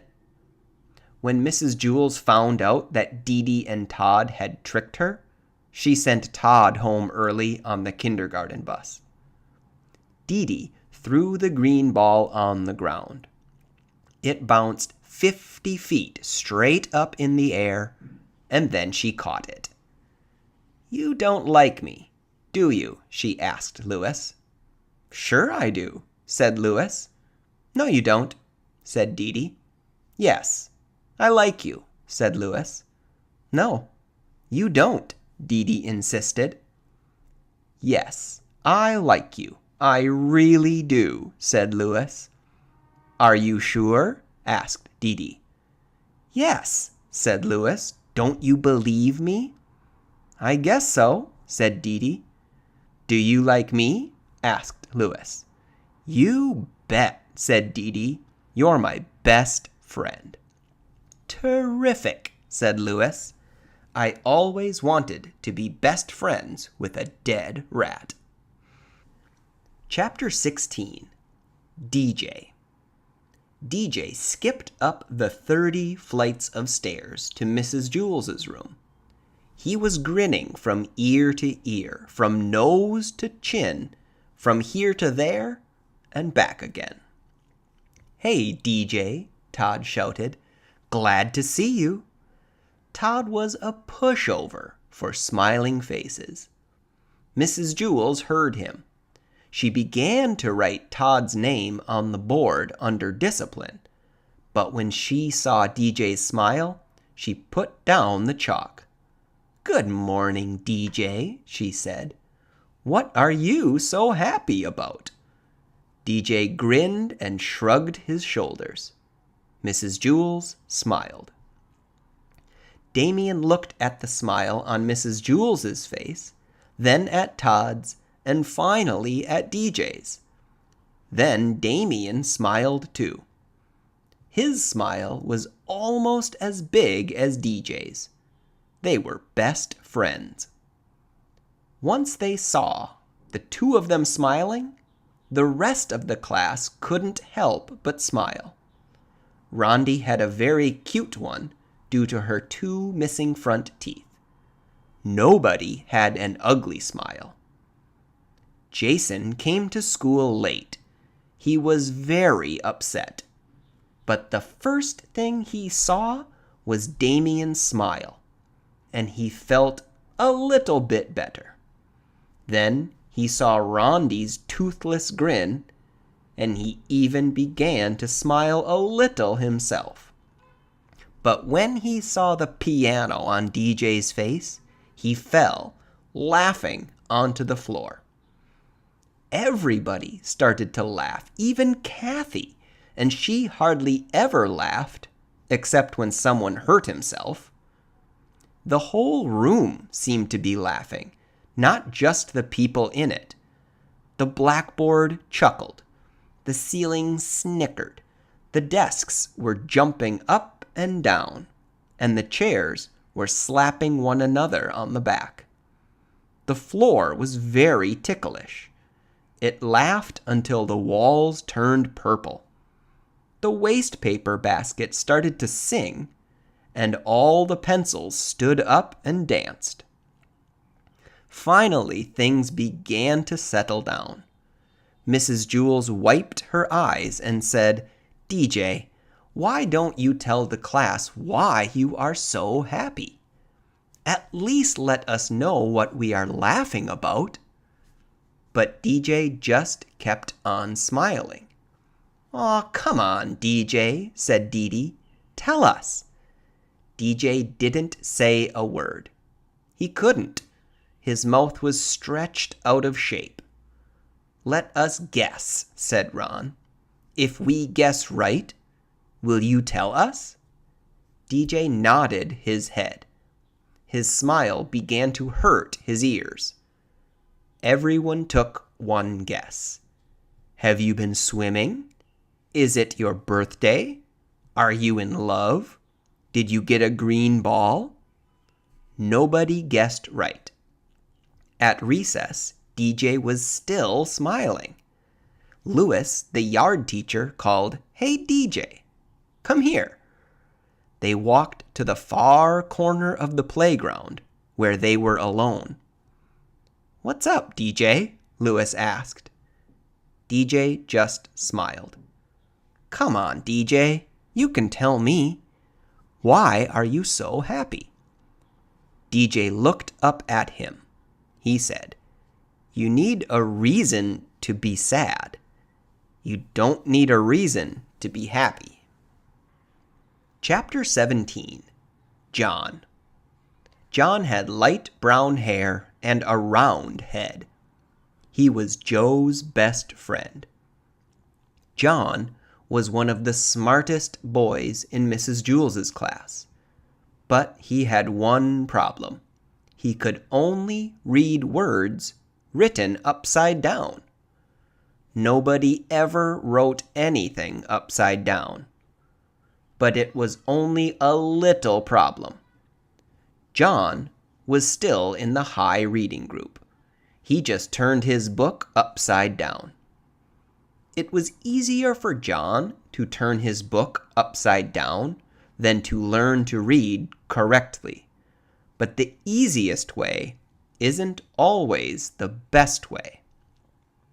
Mrs. Jewls said, "John, you can't go on reading like this. You can't spend the rest of your life turning your books upside down." "Why not?" asked John. "Because I said so," said Mrs. Jewls. "Besides, what happens when I write something on the blackboard? You can't turn the blackboard upside down." "No, I guess you're right," said John. "I know I'm right," said Mrs. Jewls. "You are going to have to learn to stand on your head." Joe couldn't stand on his head. He had given up trying. You would have too, if you had fallen over as many times as he had. Joe was John's best friend. He could stand on John's head. Every time John fell over, Joe stood on his head. After all, what are best friends for? "My head is too round, Mrs. Jewls. I can't stand on it," said John. "Of course you can, John," said Mrs. Jewls. "If Joe can stand on your head, so can you." "It's easy, John," said Joe. "I can't," John repeated. "I always fall over." "Nonsense," said Mrs. Jewls. "All you have to do is find your center of balance. Now up you go." John put his round head on the floor and swung his legs up. He fell right over. Then Joe stood on John's head. "See, John, it's easy. Nothing to it," Joe said. "We'll help you, John," said Mrs. Jewls. "Joe, get off John's head and get me the pillow from under my desk. Nancy, Calvin, come here and give us a hand." Mrs. Jewls took the pillow from Joe and set it on the floor. "All right, John, we'll surround you," she said. "We won't let you fall." John put his head on the pillow and swung his legs up. He started to fall one way, but Nancy pushed him back up. Then he started to fall another way, but Calvin straightened him out. John kept falling a little bit this way and that way until at last he found his center of balance. "Hey, look at me! Look at me!" said John. "I'm up. I'm really up. I'm standing on my head. I found my center of balance. It's beautiful. I can read the blackboard. Hey, Calvin, bring me a book. And you don't have to turn it upside down. Ha ha! Hey, hoo, ah, bam!" While Calvin went to get the book, John fell flat on his face. "You better stay off my head, Joe," he warned. "Are you all right, John?" asked Mrs. Jewls. "Yes, I think so. I feel a little funny. Hey, I can still read the blackboard, and I'm not upside down. I can read right side up now. When I fell, I must have flipped my brain or something." "That is wonderful, John," said Mrs. Jewls. "Here, put the pillow back under my desk. As a reward, you may have a Tootsie Roll Pop. They are in the coffee can on top of my desk." John placed the pillow on top of her desk. Then he looked under her desk, but he couldn't find the Tootsie Roll Pops anywhere. Chapter 18. Leslie. Leslie had 5 fingers on each hand and 5 toes on each foot. For each hand, she had an arm, and for each foot, she had a leg. She was a very lucky girl. And she had 2 lovely long brown pigtails that reached all the way down to her waist. When Mrs. Jewls asked a question, Leslie could raise one of her hands. When Leslie was adding, she could count on her fingers. When Paul pulled one of her pigtails, she could kick him with one foot while standing on the other. But Leslie had one problem. She didn't know what to do with her toes. She had 10 adorable little toes and nothing to do with them. As far as she could tell, they served no useful purpose. "Suck your toes. That's what I do," said Sherry. But Leslie's foot wouldn't reach her mouth. "Well, that's all toes are good for," said Sherry. She put her foot in her mouth and went to sleep. No, thought Leslie, they must be good for something. They just have to be. During recess, she asked Dana, "Dana, what do you do with your toes?" "I scratch the back of my legs," said Dana. "First, I scratch my left leg with my right foot. Then, I scratch my right leg with my left foot." "But my legs don't itch," said Leslie. "That's good," said Dana. "In that case, you can scratch my legs. With your help, I can scratch both legs at the same time. No, never mind, said Leslie. She walked up behind Louis, the yard teacher, and hopped on his shoulders. Louis, said Leslie, I don't know what to do with my toes. Louis tugged her foot.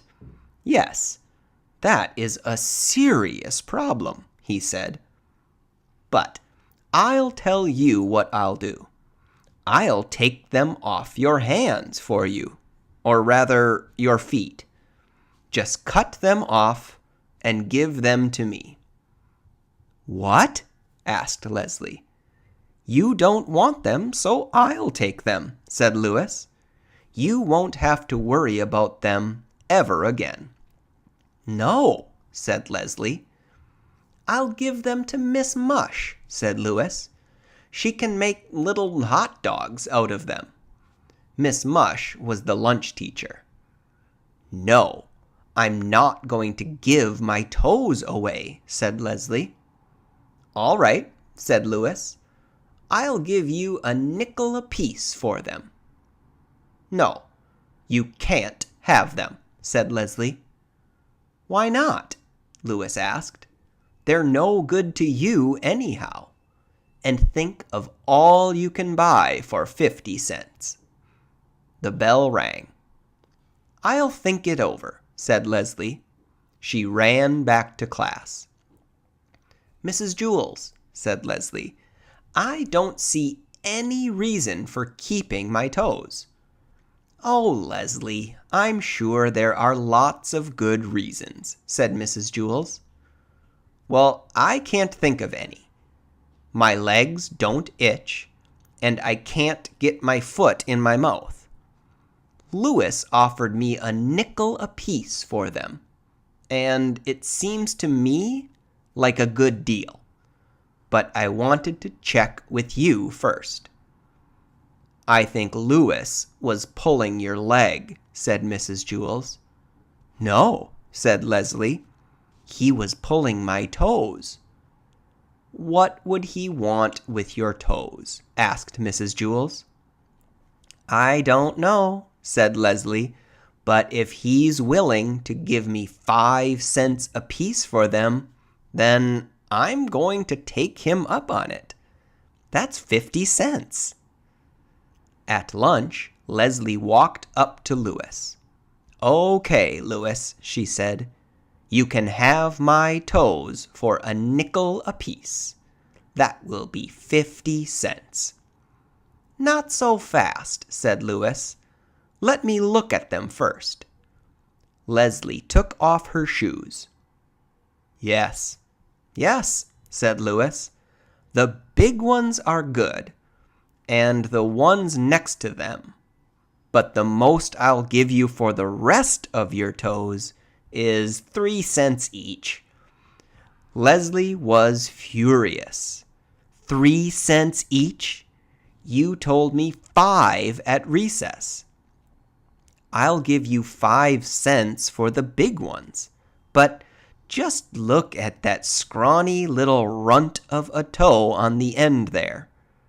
You're lucky to be getting even 3 cents for it.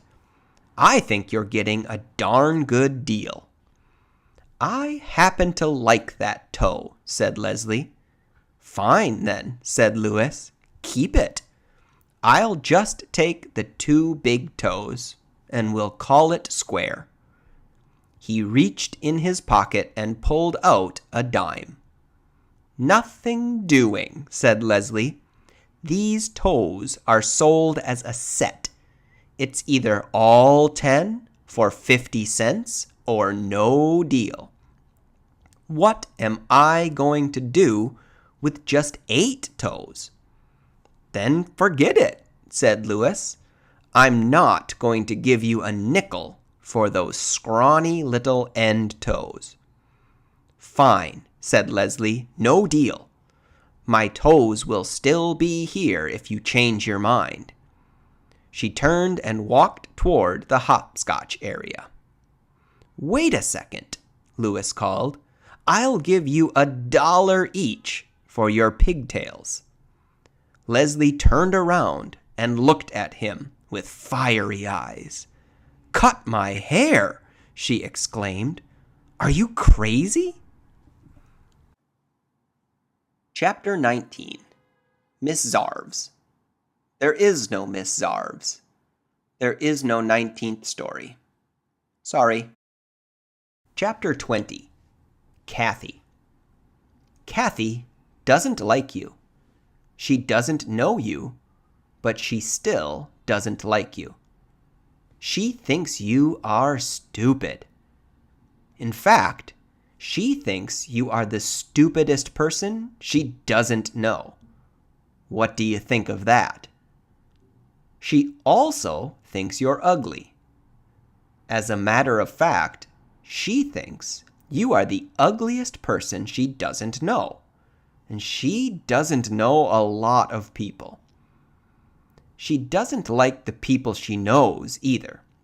She hates everybody in Mrs. Jewls' class. She did like one member of the class. She liked Sammy. She thought he was funny. Sammy was a dead rat. But Kathy has good reasons for not liking any of the children she knows. She doesn't like DJ because he smiles too much. And she doesn't like John because he can't stand on his head. Kathy once had a cat named Skunks. She liked Skunks. But she was afraid that Skunks would run away.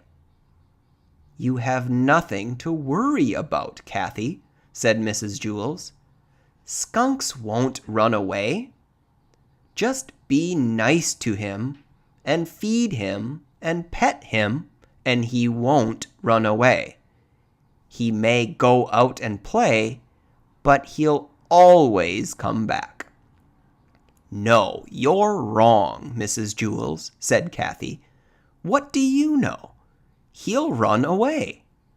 So Kathy kept Skunks locked up in her closet at home.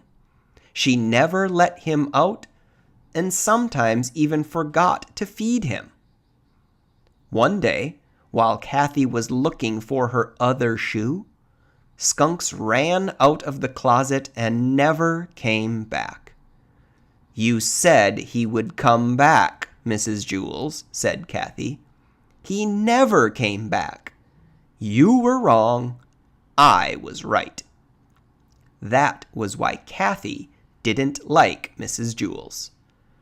"The next time I get a cat, I'll kill him. Then he'll never run away," said Kathy. Then there was the time that Damian tried to teach Kathy how to play catch. Damian said, "When I throw you the ball, Kathy, try to catch it." "I can't catch it," said Kathy. "I'll just get hurt." "You won't get hurt," Damian insisted. "Just watch the ball." He tossed it to her. But Kathy knew she'd get hurt, so she closed her eyes. The ball hit her on the cheek. It hurt. Kathy began to cry. "You were wrong," she sobbed. "I was right." That was why Kathy didn't like Damian. Allison believed that if you are nice to someone, then they'll be nice to you. So one day she brought Kathy a cookie. "I don't want your ugly cookie," said Kathy. "It probably tastes terrible." Allison said, "No, it is very good. I made it myself." Kathy said, "If you made it, then it must stink. You can't cook. You're too stupid." She just put the cookie in her desk along with her pencils, crayons, and books. 3 weeks later, Kathy was hungry. "All right, Allison," she said. "I'll try your stupid cookie." She took it out of her desk. It was covered with dust. She bit it. It was hard and tasted terrible. "See," said Kathy, "I was right." That was why Kathy didn't like Allison. Yes, Kathy had very good reasons for not liking anybody she knew. But she also has a good reason for not liking you. And she doesn't even know you. Her reason is this. She knows that if you ever met her, you wouldn't like her. You don't like Kathy, do you? See? She was right. It's funny how a person can be right all the time and still be wrong. Chapter 21. Ron. Ron had curly hair and little feet.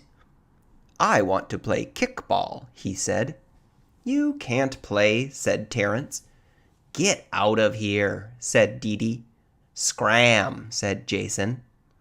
"I want to play kickball," said Ron. "Well, you're not playing," said Terrence. "Beat it." Ron stomped across the playground to the hopscotch area. Jenny was playing hopscotch with Louis. Jenny was on 9. Louis was still on 4, but it was his turn. "I want to play kickball," Ron said. "So go play kickball," said Louis. "Terrence won't let me play," said Ron. Louis walked with Ron to the kickball field. "Hey, what about our hopscotch game?" Jenny asked. "You won," said Louis. "I just beat Louis in hopscotch," Jenny announced. Leslie, Rondi, and Allison flocked around her. "Hey, Louis," Damian shouted. "Do you want to play kickball?" "All right," said Louis. "Ron and I will both play." "No," said Terrence. "Ron isn't playing." "Anyone who wants to play can play," said Louis. "No, he can't," said Terrence. "It's my ball." "It isn't your ball," said Louis. "You gave it to me," said Terrence. "I gave it to you to share," said Louis. "If you can't share it, you can't have it." "Oh, all right," said Terrence. "But I get to pitch." "Ron and I will stand everybody," Louis announced. "All right," said Jason. "We'll kill them. We'll murder them," said Dede. "We'll smash them," said Myron. "We'll see," said Louis. Ron pitched, and Louis played the other 8 positions. 20 minutes later, they finally got 3 outs. The score was 21-0. Ron was up first. "Infield in," shouted Damian. Everybody stood within 10 feet of home plate. "All right, Ron," Louis shouted. "Kick it over their heads." Ron kicked the ball only 3.5 feet. Todd picked it up and threw him out. Louis was up. Everybody ran back to the edge of the outfield. Still, Louis kicked the ball over their heads for a home run. Everybody ran all the way back in again for Ron's up. He kicked the ball only 2 feet. Dede tagged him out. Louis kicked another home run. Ron then kicked the ball a foot and tripped over it on his way to first base. 3 outs. Ron and Louis held the other team to only 5 runs the next inning. That was because the bell rang. Lunch was finally over. Louis and Ron lost 26-2.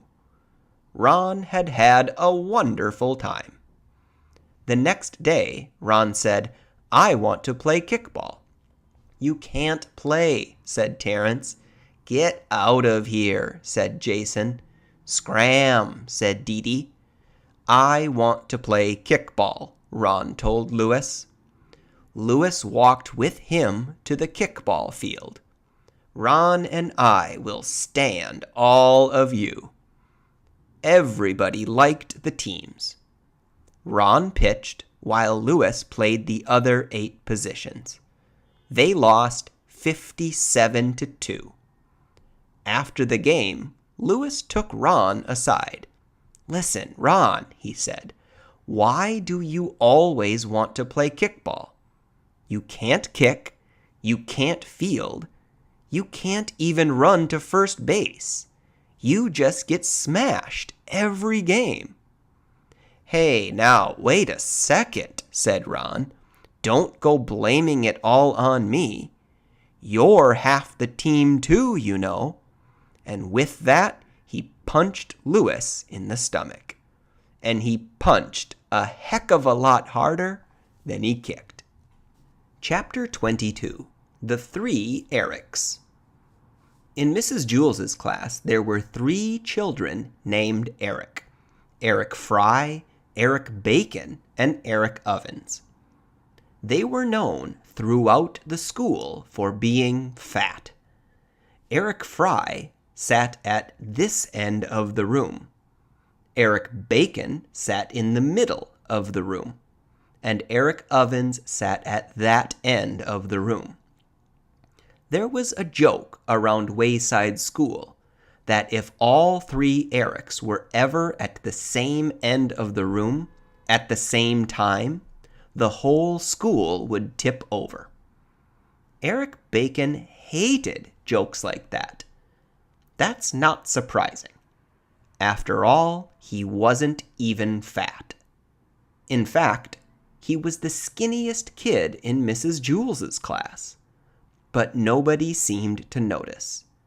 The other 2 Erics were fat, and so everyone just thought that all Erics were fat. "But I'm not fat," Eric Bacon insisted. "What's your name?" asked Jason.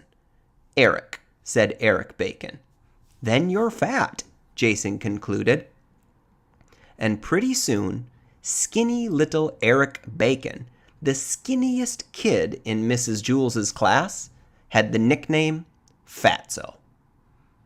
Eric Fry really was fat. He was also the best athlete in Mrs. Jewls' class. His body was solid muscle. However, nobody ever noticed. The other 2 Erics weren't very good at sports. Eric Ovens was clumsy. Eric Fatso Bacon was a good athlete for his size, but because he was so skinny, he didn't have much power. So naturally, everybody just assumed that Eric Fry was also clumsy and weak. After all, his name was Eric. Whenever the other kids chose up teams, Eric Fry was the last one picked. They never noticed his home runs or the fabulous catches he made. Like all great athletes, he made the impossible look easy. Of course, the other kids did notice the one time that he dropped the ball. Eric Fry was playing right field. Terrence belted a deep fly to left. Eric Fry raced all the way across the field after the ball and at the last second dived at it. He caught it in mid-air on his fingertips. But as he hit the ground, the ball squirted loose. "Well, what do you expect from Butterfingers?" said Stephen. And since that time, Eric Fry has had the nickname Butterfingers. Eric Ovens was the nicest person in Mrs. Jewls' class. He treated everyone equally and always had a kind word to say. But because his name was Eric, everyone thought he was mean. Fatso was mean because everyone called him Fatso. Butterfingers was mean because he always had to play right field. So naturally, everyone just assumed that Eric Ovens was also mean. They called him Crabapple. "Good morning, Allison," said Eric Ovens. "How are you?" "Lay off, Crabapple, will ya?" answered Allison. "If you don't have something nice to say, don't say anything at all." All three of the Erics had nicknames. It was better that way. Otherwise, when someone said, "Hey, Eric," no one knew to whom he was talking. One time, all the Erics would answer, and the next time, none of them would answer. But when someone said, "Hey, Crabapple," then Eric Ovens knew they were talking to him. And if someone said, "Hey, Butterfingers," Eric Fry knew they meant him. And when someone said, "Hey, Fatso," Eric Bacon knew that he was being called. Chapter 23. Allison. Allison had pretty blonde hair and always wore a sky blue windbreaker. Her windbreaker was the same color as her eyes. She was best friends with Rondi. Rondi had blonde hair too, but she was missing her 2 front teeth. Allison had all of her teeth. Allison used to say that she knocked Rondi's teeth out. Allison was very pretty, so all the boys in Mrs. Jewls' class teased her, especially Jason. But Allison said, "Leave me alone, or I'll knock your teeth out like I did Rondi's." The boys didn't bother her after that. One day, Allison brought a tangerine for lunch. She took the peel off in one piece. Miss Mush, the lunch teacher, walked up to her. "Allison, may I have your tangerine?" she asked. Miss Mush always gave food to the children, so Allison was happy to give her tangerine to Miss Mush. Miss Mush shoved it in her mouth and swallowed it in less than 4 seconds. Allison left the lunchroom and walked down to the library. The lunchroom was on the 15th story. The library was on the 7th. Allison already had her book. She just went to the library because it was nice and quiet there. The librarian walked up to Allison. "What are you reading?" she asked. Allison told her the name of the book. "That sounds like a good book," said the librarian. "I never read that one. May I borrow it?" The librarian always lent books to the children. Allison was glad to be able to return the favor. She gave the librarian the book, then walked down the stairs outside to the playground. All of Allison's friends were playing freeze tag. Allison didn't feel like playing. She reached into the pocket of her sky blue windbreaker and took out a tennis ball. She bounced it a couple of times on the ground. Louis came up to her. "Hi, Allison," he said. "May I play with your tennis ball?" Louis always gave balls to the children. Allison happily gave her ball to Louis. Louis threw the ball all the way to the other side of the playground. Then he went chasing after it. Allison didn't feel like doing anything. Jason ran up and tagged her. "You're frozen," he said. "Get out of here before I knock your teeth out," said Allison. Jason shrugged his shoulders and left. Allison went back inside and up the 30 flights of stairs to Mrs. Jewls' room. The lunch period wasn't over yet, but Allison didn't feel like doing anything else. She had given her food to the lunch teacher, her book to the librarian, and her ball to the yard teacher. She went inside her classroom. Mrs. Jewls was there. "Oh, Allison, I'm glad you're here," said Mrs. Jewls. "I'm having trouble with an arithmetic problem. Maybe you can help." "Sure," said Allison. Mrs. Jewls always helped the children with their problems. Allison was happy to help. "How do you spell chair?" asked Mrs. Jewls. "Chair," said Allison. "Yes, that's right," said Mrs. Jewls. "I knew it wasn't Chare, but I couldn't remember what it was." "That's not an arithmetic problem," said Allison. "That's spelling." "Yes, you are right again," said Mrs. Jewls.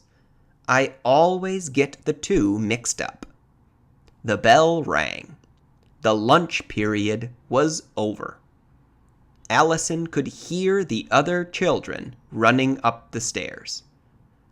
"Allison," said Mrs. Jewls, "you learned a very important secret today, and I don't want you to tell any of the other children, not even Rondi." "What was that?" asked Allison.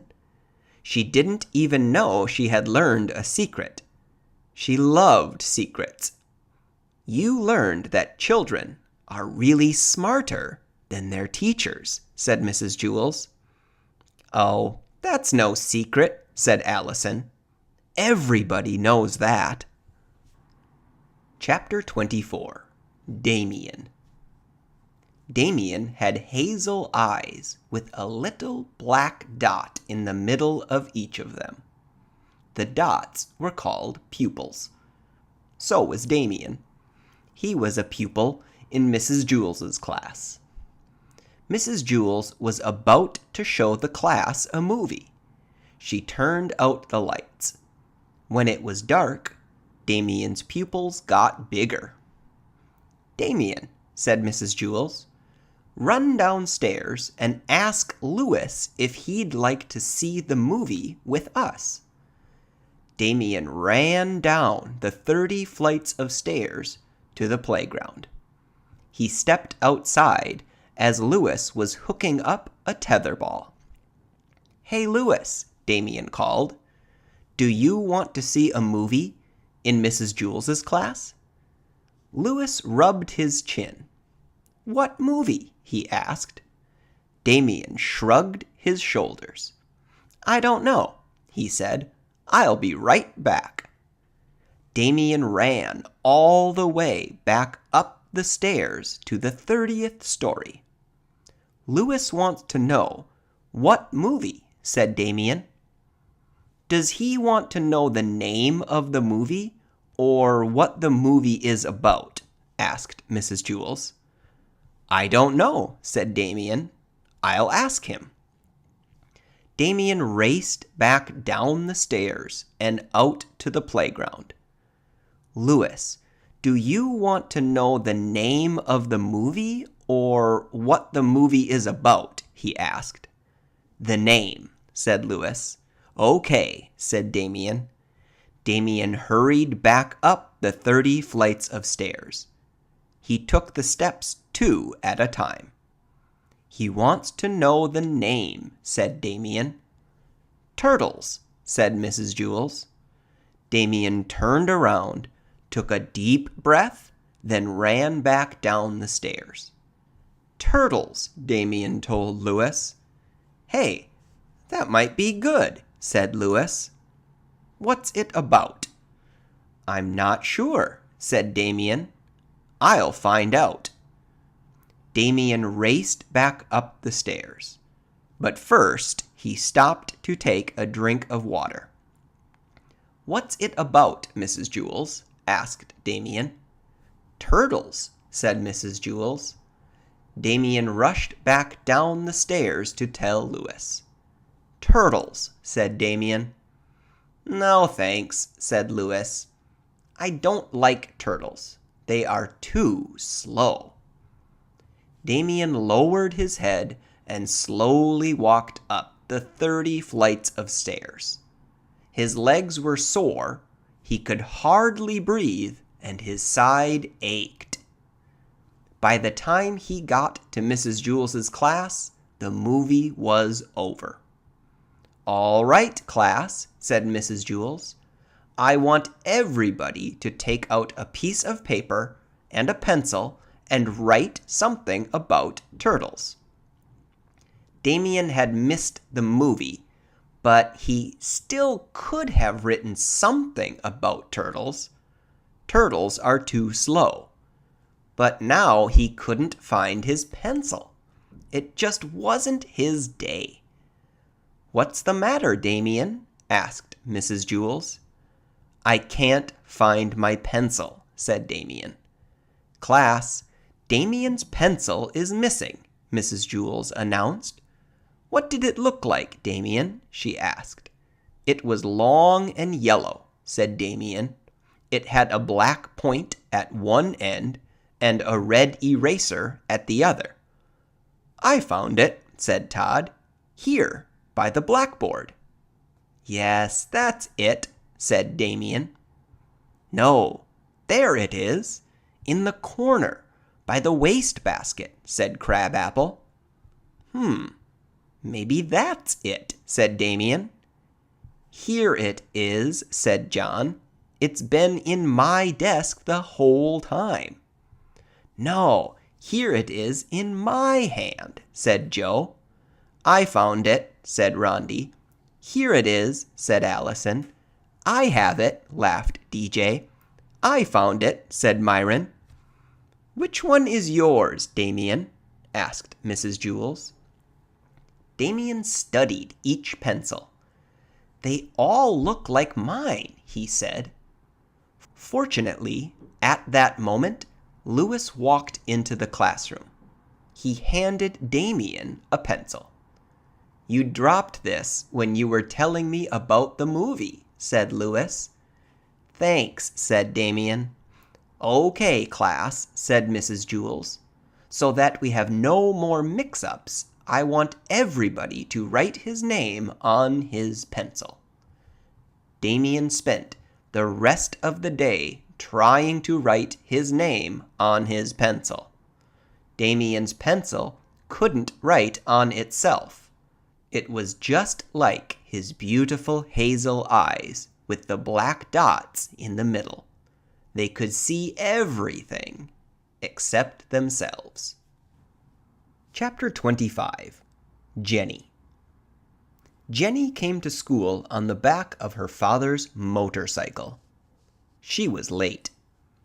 Wayside School began at 9 o'clock. It was almost 9:30. She kissed her father goodbye and raced up the 30 flights of stairs to Mrs. Jewls' room. "I'm sorry I'm late, Mrs. Jewls, but my father's motorcycle lost a—" There was nobody there. The room was empty. "Hello? Hello?" she cried. "Mrs. Jewls? Dana? Todd? Anyone?" There was no one in the room. "Maybe I'm early," Jenny thought. She looked up at the clock. It was exactly 9:30. "Oh, I hope they didn't go on a field trip without me." She looked out the window. Nobody was there, not even Louis. Jenny didn't know what to do. She sat down at her desk. She watched the second hand go around on the clock. "I might as well catch up on my spelling," she thought. She opened her desk and took out her speller. M-U-D spells mud. Where is everybody? B-L-O-O-D spells blood. I hope nothing happened to them. B-L-A-C-K spells black. Jenny heard footsteps coming down the hall. She began to work very fast.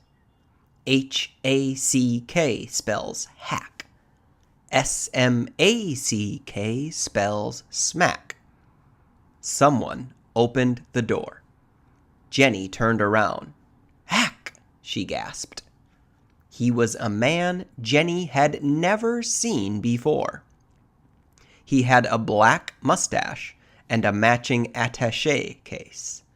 Jenny jumped out of her seat. Get back in your seat, the man said. Jenny slowly sat down. The man walked over and sat down in Dana's seat, facing Jenny. He opened his attaché case and removed some papers. What is your name? He asked her. Jenny, Jenny whispered. Jenny? The man repeated, as if he didn't believe her. Well, it is actually Jennifer. Jenny for short, said Jenny. I see, said the man. He took the speller from Jenny's desk. Jenny's name was written across the top. He put the speller in his attaché case. What are you doing here, Jennifer? He asked.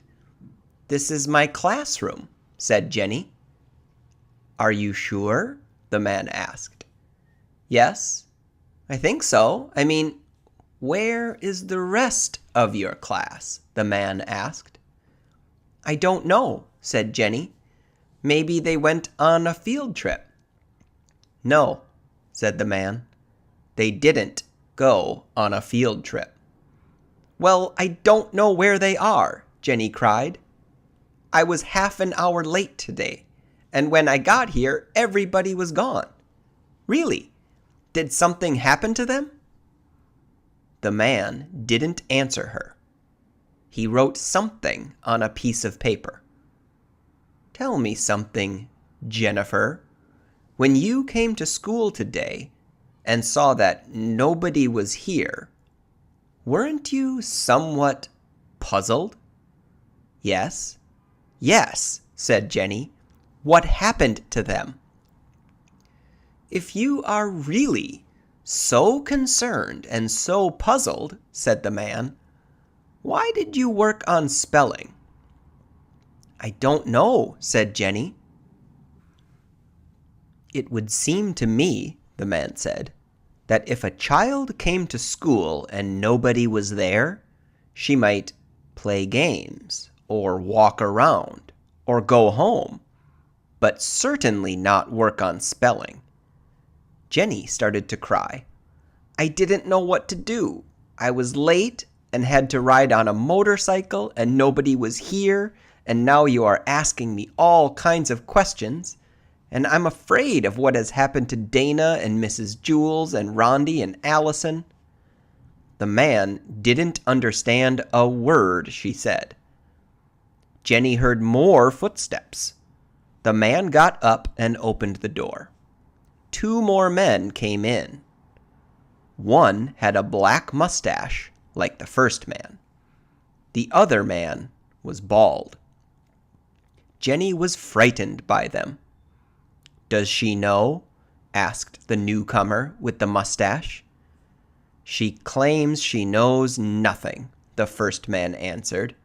She says she was late today, and when she got here, everybody was gone. Do you believe her? Asked the man with the bald head. I'm not sure. She was working on her speller when I walked in. He reached into his attaché case and took out Jenny's speller. He handed it to the man with the bald head. The bald man read Jenny's name across the top of it. Tell me, Jenny, he said, why are you the only one here? I don't know, said Jenny. Has this ever happened before? He asked. No, never. He gave Jenny her speller. Put this inside your desk. Jenny put it away. I'm satisfied, said the man with the bald head. Okay, Jennifer, said the first man. You may go now." Jenny got out of her seat. "Jenny?" the bald man called. Jenny turned slowly around. "Yes?" she whispered. "Next time, don't come to school on a Saturday." Chapter 26. Terrence. Terrence was a good athlete, but a bad sport. Rondi and Allison were playing two-square with a red ball. "Can I play?" asked Terrence. "No," Allison replied. "You have to let me play," Terrence said. "Louis says we have to share the balls." "Well, we're not sharing with you," said Allison. "Oh, let him play," said Rondi. "All right," said Allison. "We'll play three-square. You better play right." "I will," said Terrence.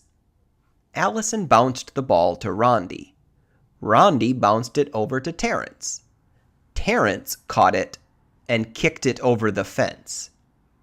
"You have to go get it," said Allison.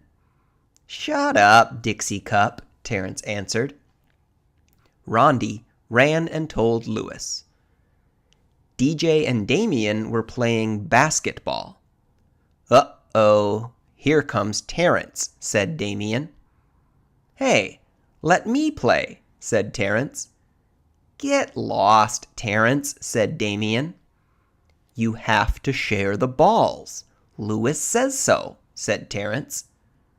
"Okay, but just throw it in the basket. Don't kick it," said Damian. "I won't," said Terrence. First, Damian took a shot. It bounced off the backboard and through the hoop. Next, DJ took a shot. He threw it underhand, way up in the air. It came down through the hoop without touching the rim. Then, Terrence took a shot. He kicked it over the fence. "You idiot," said Damon. "You idiot," said Damian. "Take a train, peanut brain," Terrence answered. DJ went and told Louis. Stephen, Calvin, Joe, John, and Leslie were playing Spud. Stephen was it. Everyone else had a number. Stephen had to throw the ball up in the air and call out a number. The person who had that number had to try to catch it. "Can I play?" asked Terrence. "No," said Calvin. "You'll just kick the ball over the fence." "No," said Joe. "No way," said John. "No," said Leslie. "Sure," said Stephen. "Newcomers are it." He gave the ball to Terrence. "Just throw the ball up in the air and call out a number between 1 and 5. "Okay," said Terrence. The children formed a circle around Terrence. "A million!" yelled Terrence as he kicked the ball over the fence. "What did you do that for?" asked Stephen. "Eat a frog, warthog," said Terrence. Stephen ran and told Louis. Terrence looked around. There was nothing to do. There were no balls left. Louis walked up to him. He was followed by Allison, Rondi, Damian, DJ, Stephen, Calvin, Joe, John, and Leslie. "What's the matter, Terrence?" asked Louis. "There are no balls," said Terrence. "Do you have a green ball?" "No," said Louis. "All of my balls have mysteriously disappeared." "Darn it," said Terrence. "There is nothing left to kick." "Nothing left to kick?" asked Louis. "Oh, I don't know about that. What do you think, Rondi? Is there anything left to kick?" Rondi thought a minute. Then she smiled. She was missing her 2 front teeth. "Yes, there is something left to kick," she said. "Well, where is it?" asked Terrence. "Let me check with Allison," said Louis. "Allison, is there anything left to kick?" He winked at her. "There sure is," said Allison. What? Asked Terrence. "How about you, Damian?" asked Louis. "Can you think of anything?" Damian nodded his head yes. "Well, what is it?" asked Terrence. He couldn't wait. "DJ, we got anything around here to kick?" asked Louis. DJ smiled. "Yes, we do," he said. "Give it to me. Give it to me," Terrence demanded. "I don't know if I should," said Louis. "What do you think, Calvin? Should I give it to him?" "I think you should," said Calvin. "You heard Calvin," said Terrence. "Give it to me." "Not so fast," said Louis. "Leslie, should I give it to him?" "Oh, yes. I think he deserves it," said Leslie. "Give it to me. Give it to me," Terrence repeated. "Do you also think he deserves it, Joe?" asked Louis. "Yes, I think so," said Joe. "What about you, John?" asked Louis. "Definitely. Give it to him," John answered. Come on, said Terrence. "Recess is almost over." "We'll leave it up to Stephen," said Louis. "Whatever he says goes." "Let him have it," said Stephen. "You heard him, Louis," said Terrence. "Let me have it." "Okay," said Louis. He picked Terrence up and kicked him over the fence. Chapter 27. Joy. Joy had forgotten her lunch at home. It was lunchtime. She was hungry. She didn't have a meal ticket. If she had had a meal ticket, she could have had a lunch from Miss Mush, the lunch teacher. She'd have to be terribly hungry to eat a lunch made by Miss Mush. Even an empty brown paper sack would taste better. But that's how hungry Joy was. Damian hadn't forgotten his lunch. He had brought a lovely turkey sandwich, a big piece of chocolate cake, and a crisp red apple. All he needed was a glass of milk. He could get that from Miss Mush. Miss Mush didn't know how to ruin milk. Damian left his lunch on his desk and went to the end of the milk line. Joy didn't waste any time. She reached into Damian's sack and took out the apple. But then she spotted the turkey sandwich. She put back the apple, took the sandwich, and noticed the chocolate cake. She put back the sandwich and took out the cake. But then Joy had second thoughts. She put back the cake. Then she grabbed Damian's whole lunch. First, she ate the sandwich. It was in a baggie. When she finished the sandwich, she placed the baggie on Jason's desk. Next, she ate the chocolate cake. It was wrapped in wax paper. She put the wax paper on Allison's desk. She ate the apple last. She placed the apple core on Dee Dee's desk. Then she put the empty sack on Calvin's desk. Damian returned with his glass of milk. "Mrs. Jewls, my lunch is gone," he called. "I wonder where it could be," said Mrs. Jewls.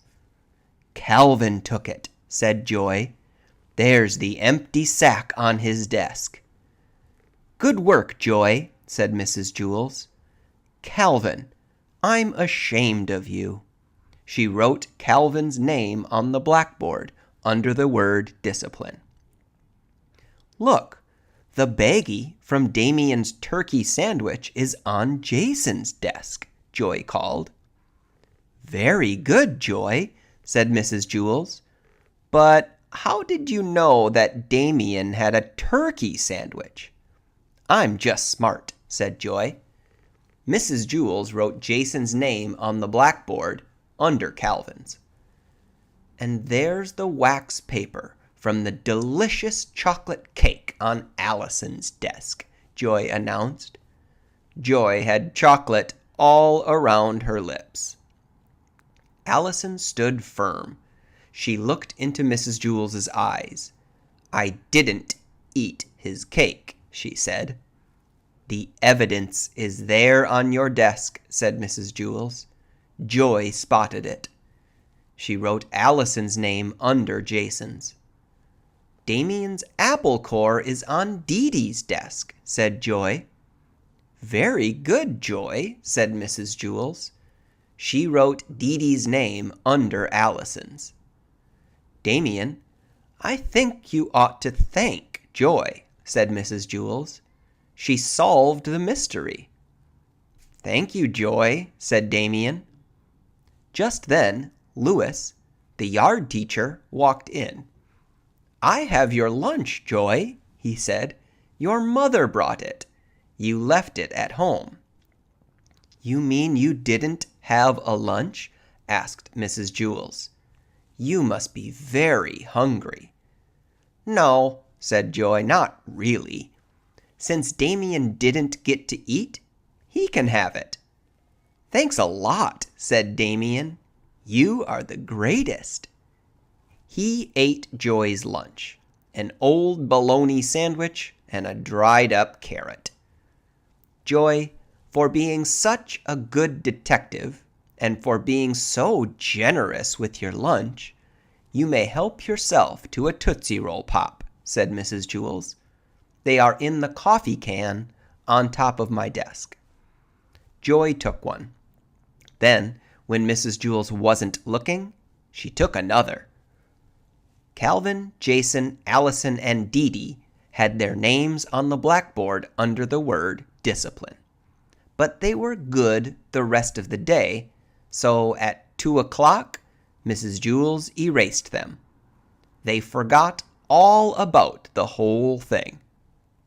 Damian had a lousy lunch instead of a great lunch. But 5 minutes later, it didn't make any difference. He couldn't taste it anymore, and he was full. He went outside to play basketball and forgot about the whole thing. Joy had a great lunch and 2 Tootsie Roll Pops. But 5 minutes later, it didn't make any difference. She couldn't taste it anymore, and she was full. And at dinner time, she was hungry, just the same. But a horrible thing happened. Joy couldn't forget about filching Damian's lunch, and for the rest of the year, every turkey sandwich, piece of chocolate cake, apple, and Tootsie Roll Pop tasted like Miss Mush's porridge. Chapter 28. Nancy. Nancy had big hands and big feet. He didn't like his name. He thought it was a girl's name. None of the other children in Mrs. Jewls' class thought that Nancy's name was odd. They didn't think of it as a girl's name or a boy's name. Nancy was just the name of the quiet kid with the big hands and feet who sat over there in the corner next to John. Nancy was very quiet and shy. He was ashamed of his name.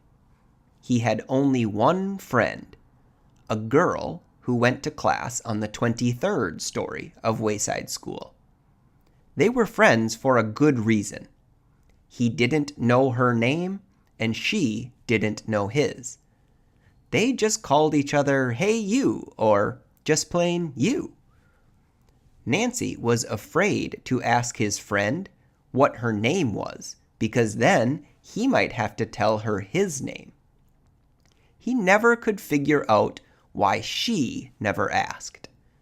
But he was happy just to leave well enough alone. One morning, Nancy and his friend were late. When they got to the 23rd story, his friend's teacher was waiting outside. "Hurry up. You're late, Mac," said the teacher. Nancy's friend turned red. She didn't move. "Come on, Mac. Shake a leg. Get the lead out," said the teacher. "Your name is Mac," said Nancy. Mac was very pretty. She had red hair and freckles. She covered her face and ran into the room. "My name is Nancy," Nancy called after her. Mac stepped back outside. "I was ashamed to tell you my name," she said. "Me too," said Nancy. "Nancy's a girl's name." "Oh, I think it's cute," said Mac. "I like the name Mac," said Nancy. "Mac is a boy's name," said Mac. "My mother has a rich aunt named Nancy," said Nancy. "That's why she gave me the name." "My mother once had a dog named Mac," said Mac. "Hey, do you want to trade?" Nancy asked. "Can we?" asked Mac.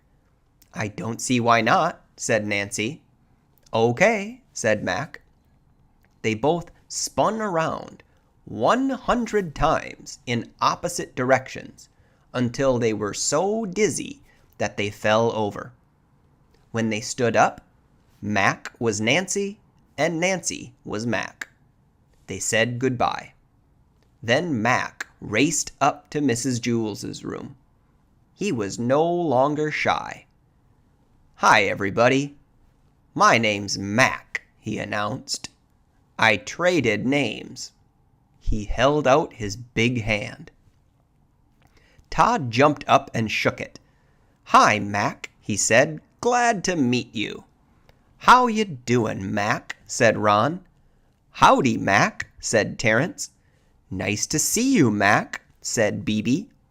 "You traded names?" asked Jason. Jason didn't like his name either. "That's right, Jason, old boy," said Mac. "Is that allowed?" asked Jason. "Why not?" said Mac. "Hey, anybody want to trade?" Jason called. "I'll trade with you," said Terrence. He didn't like his name either. "Wait, I'll trade with you, Terrence," said Maurecia. Maurecia didn't like her name. "No, he's trading with me," said Jason. "I'll trade with you, Maurecia," said Damian. "No thanks," said Maurecia. "I'll trade with you, Damian," said Mrs. Jewls. "No, I want to be Mrs. Jewls," said Stephen. It turned out that nobody in Mrs. Jewls' class liked his name. The children all spun around in different directions until they got so dizzy that they fell over. And when they stood up again, nobody knew who anybody was. "What are we going to do, Mrs. Jewls?" asked Leslie, who was really Eric Bacon. "My name is not Mrs. Jewls. It's Maurecia," answered Terrence, who was really Jason. "It is not. I'm Maurecia," said Dee, who was really Joe. "You're both wrong," said Maurecia. "I'm Mrs. Jewls." This went on for an hour. At last they figured out who the real Rondi was. She was missing her 2 front teeth. After they figured out Rondi, they were able to get Allison pretty easily. And then from there, they got DJ, Damian, and Mrs. Jewls. She was the oldest one. Eventually, they figured out who everybody really was. They had some difficulty deciding which Eric was which, and actually, they are still not absolutely sure. Everybody just decided to keep his own name. The children didn't like them, but it made things much easier. Mac and Nancy kept their new names. But when they were together, they still called each other, "Hey, you," or just plain you. Chapter 29. Stephen. Stephen had green hair. He had purple ears and a blue face. He wore his sister's pink dancing shoes and green leotards. The leotards matched his hair. He was all dressed up as a goblin for Mrs. Jewls's Halloween party. But unfortunately, it wasn't Halloween. "Ha, ha, ha, you sure look stupid," said Jason. Jason was Stephen's best friend. "So do you," said Stephen. "Boy, are you dumb," said Jenny. "Halloween is on Sunday. Today is only Friday." "You're the one who's dumb," said Stephen. "Ha ha, you'd probably come to school on Sunday. Mrs. Jewls said we'd have the party today." But none of the other children wore costumes. Only Stephen. "All right, class," said Mrs. Jewls. "It is time for our Halloween party." "See," said Stephen. Mrs. Jewls gave each child a cookie that looked like an orange witch with a black hat. She laughed when she saw Stephen and forgot to give him one. Stephen didn't ask for it. He was afraid that she'd laugh again. The children finished their cookies in less than 30 seconds. "All right, class," said Mrs. Jewls. "The party is over. We have a lot of work to do." Stephen felt like a fool. The party lasted less than a minute, and he had to spend the rest of the day wearing his stupid goblin suit. "Look, Stephen's wearing his sister's leotards," laughed Dana. "They're green, just like his hair," said Fatso. Everybody laughed. Mrs. Jewls began the arithmetic lesson. She wrote on the blackboard, 2 plus 2 equals 5.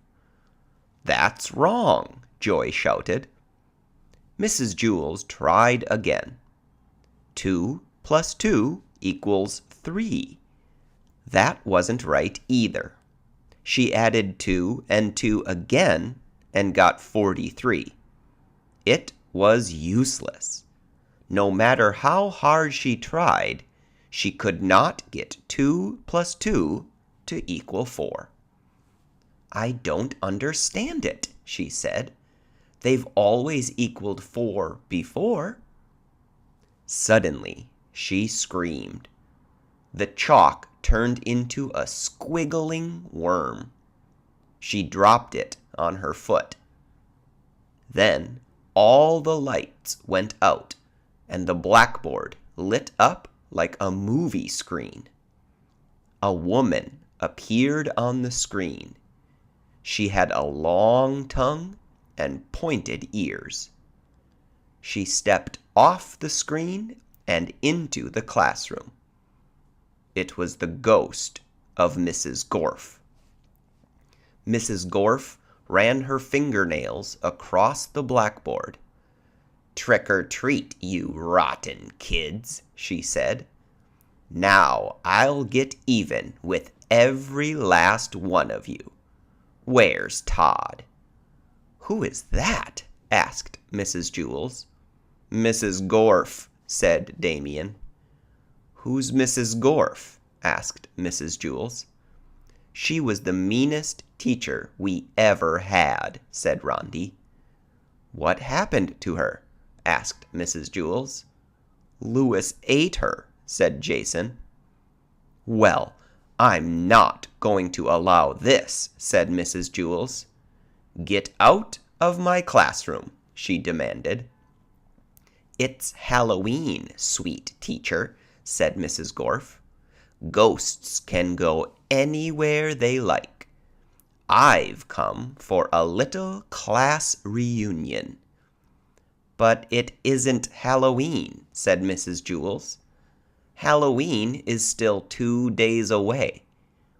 "I know," said Mrs. Gorf, "but Halloween falls on a Sunday this year, so we are celebrating it on the Friday before." Stephen leaped up from his seat. "See, I was right," he said.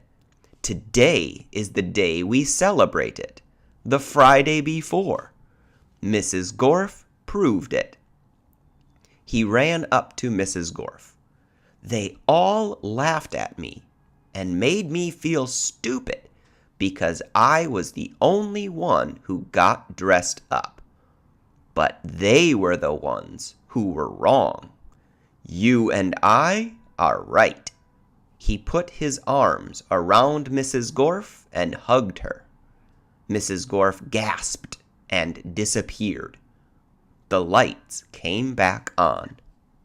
Mrs. Jewls picked up the piece of chalk from the floor. She wrote on the blackboard, 2 + 2 = 4. "That's good," she said. "When 2 + 2 doesn't equal 4, anything can happen." All the children who had laughed at Stephen now called him a hero. But they told him to change out of his stupid costume. So at lunch, Stephen went home, washed up, and changed. He came back wearing blue jeans and a polo shirt. Of course, his hair was still green. It always was. Chapter 30. Louis. Louis had a red face and a mustache of many colors. He was the yard teacher at Wayside School. It was his job to see that the children didn't have too much fun during lunch and recess.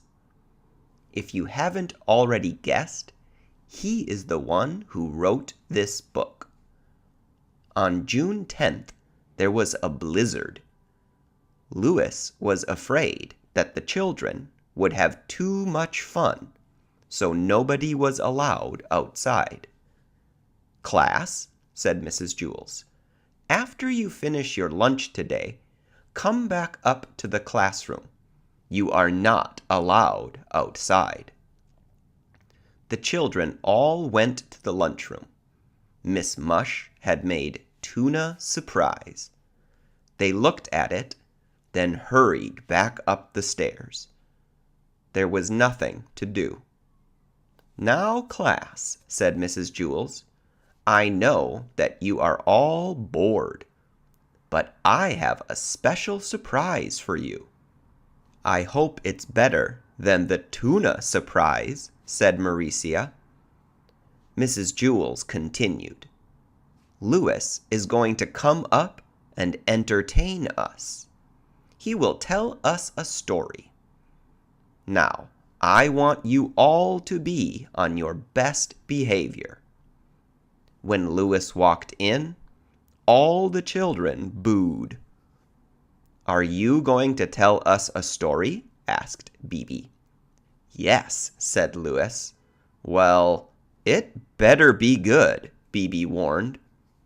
"It better be better than the tuna surprise," said Butterfingers. "I thought the tuna surprise was good," said Louis. "You'd eat dirt if they put enough ketchup on it," said Mac. "Hey, everybody, be quiet," said Todd. "Let him tell the story." "Not too loud, Louis," said Sherry. "I'm trying to get some sleep." Louis sat in the middle of the room, and all the children gathered around. Louis began his story. This is a story about a school very much like this one. But before we get started, there is something you ought to know so that you don't get confused. In this school, every classroom is on the same story." "Which one? The 18th?" asked Jenny. "No," said Louis. "They are all on the ground. The school is only 1 story high." "Not much of a school," laughed Damian. Louis continued. "Now, you might think the children there are strange and silly. That is probably true. However, when I told them stories about you, they thought that you were strange and silly." "Us?" the children answered. "How are we strange?" "I'm normal," said Stephen. "Aren't I?" "As normal as I am," Joe assured him. "The children at that school must be crazy," said Leslie. "Real Lulus," Maurecia agreed. "Tell us about them, Louis," Bebe demanded. "For one thing," Louis said, "none of these children has ever been turned into an apple." "That's silly," said Dee. "Everybody's been turned into an apple. It's part of growing up." Louis continued. "Dead rats don't walk into classrooms wearing raincoats." "What do they wear? Tuxedos?" asked Todd. "And girls never try to sell their toes," Louis added. "Well, no wonder," said Leslie, "at today's prices." Louis continued. "They don't trade names or read upside down. They can't turn mosquito bites into numbers. They don't count the hairs on their heads. The walls don't laugh, and 2 + 2 always equals 4. "How horrible," said Damian. "That's not the worst of it," said Louis. "They have never tasted Maurecia-flavored ice cream." A hush fell over the classroom. "Mrs. Jewls, I'm scared," said Allison. "Is there really a school like that?" "Of course not," said Mrs. Jewls. "Louis was just telling a story." "It was a good story," said Leslie. "I thought it was stupid," said Kathy. "I liked it," said Rondi. "It was funny." Mrs. Jewls said, "Louis, it was a very entertaining story. But we don't really go in for fairy tales here. I'm trying to teach my class the truth." "That's all right," said Louis. "I have to go down to room 29 now and tell them a story." He started out the door. "Class," said Mrs. Jewls, "let's all thank Louis for his wonderful story." Everybody booed.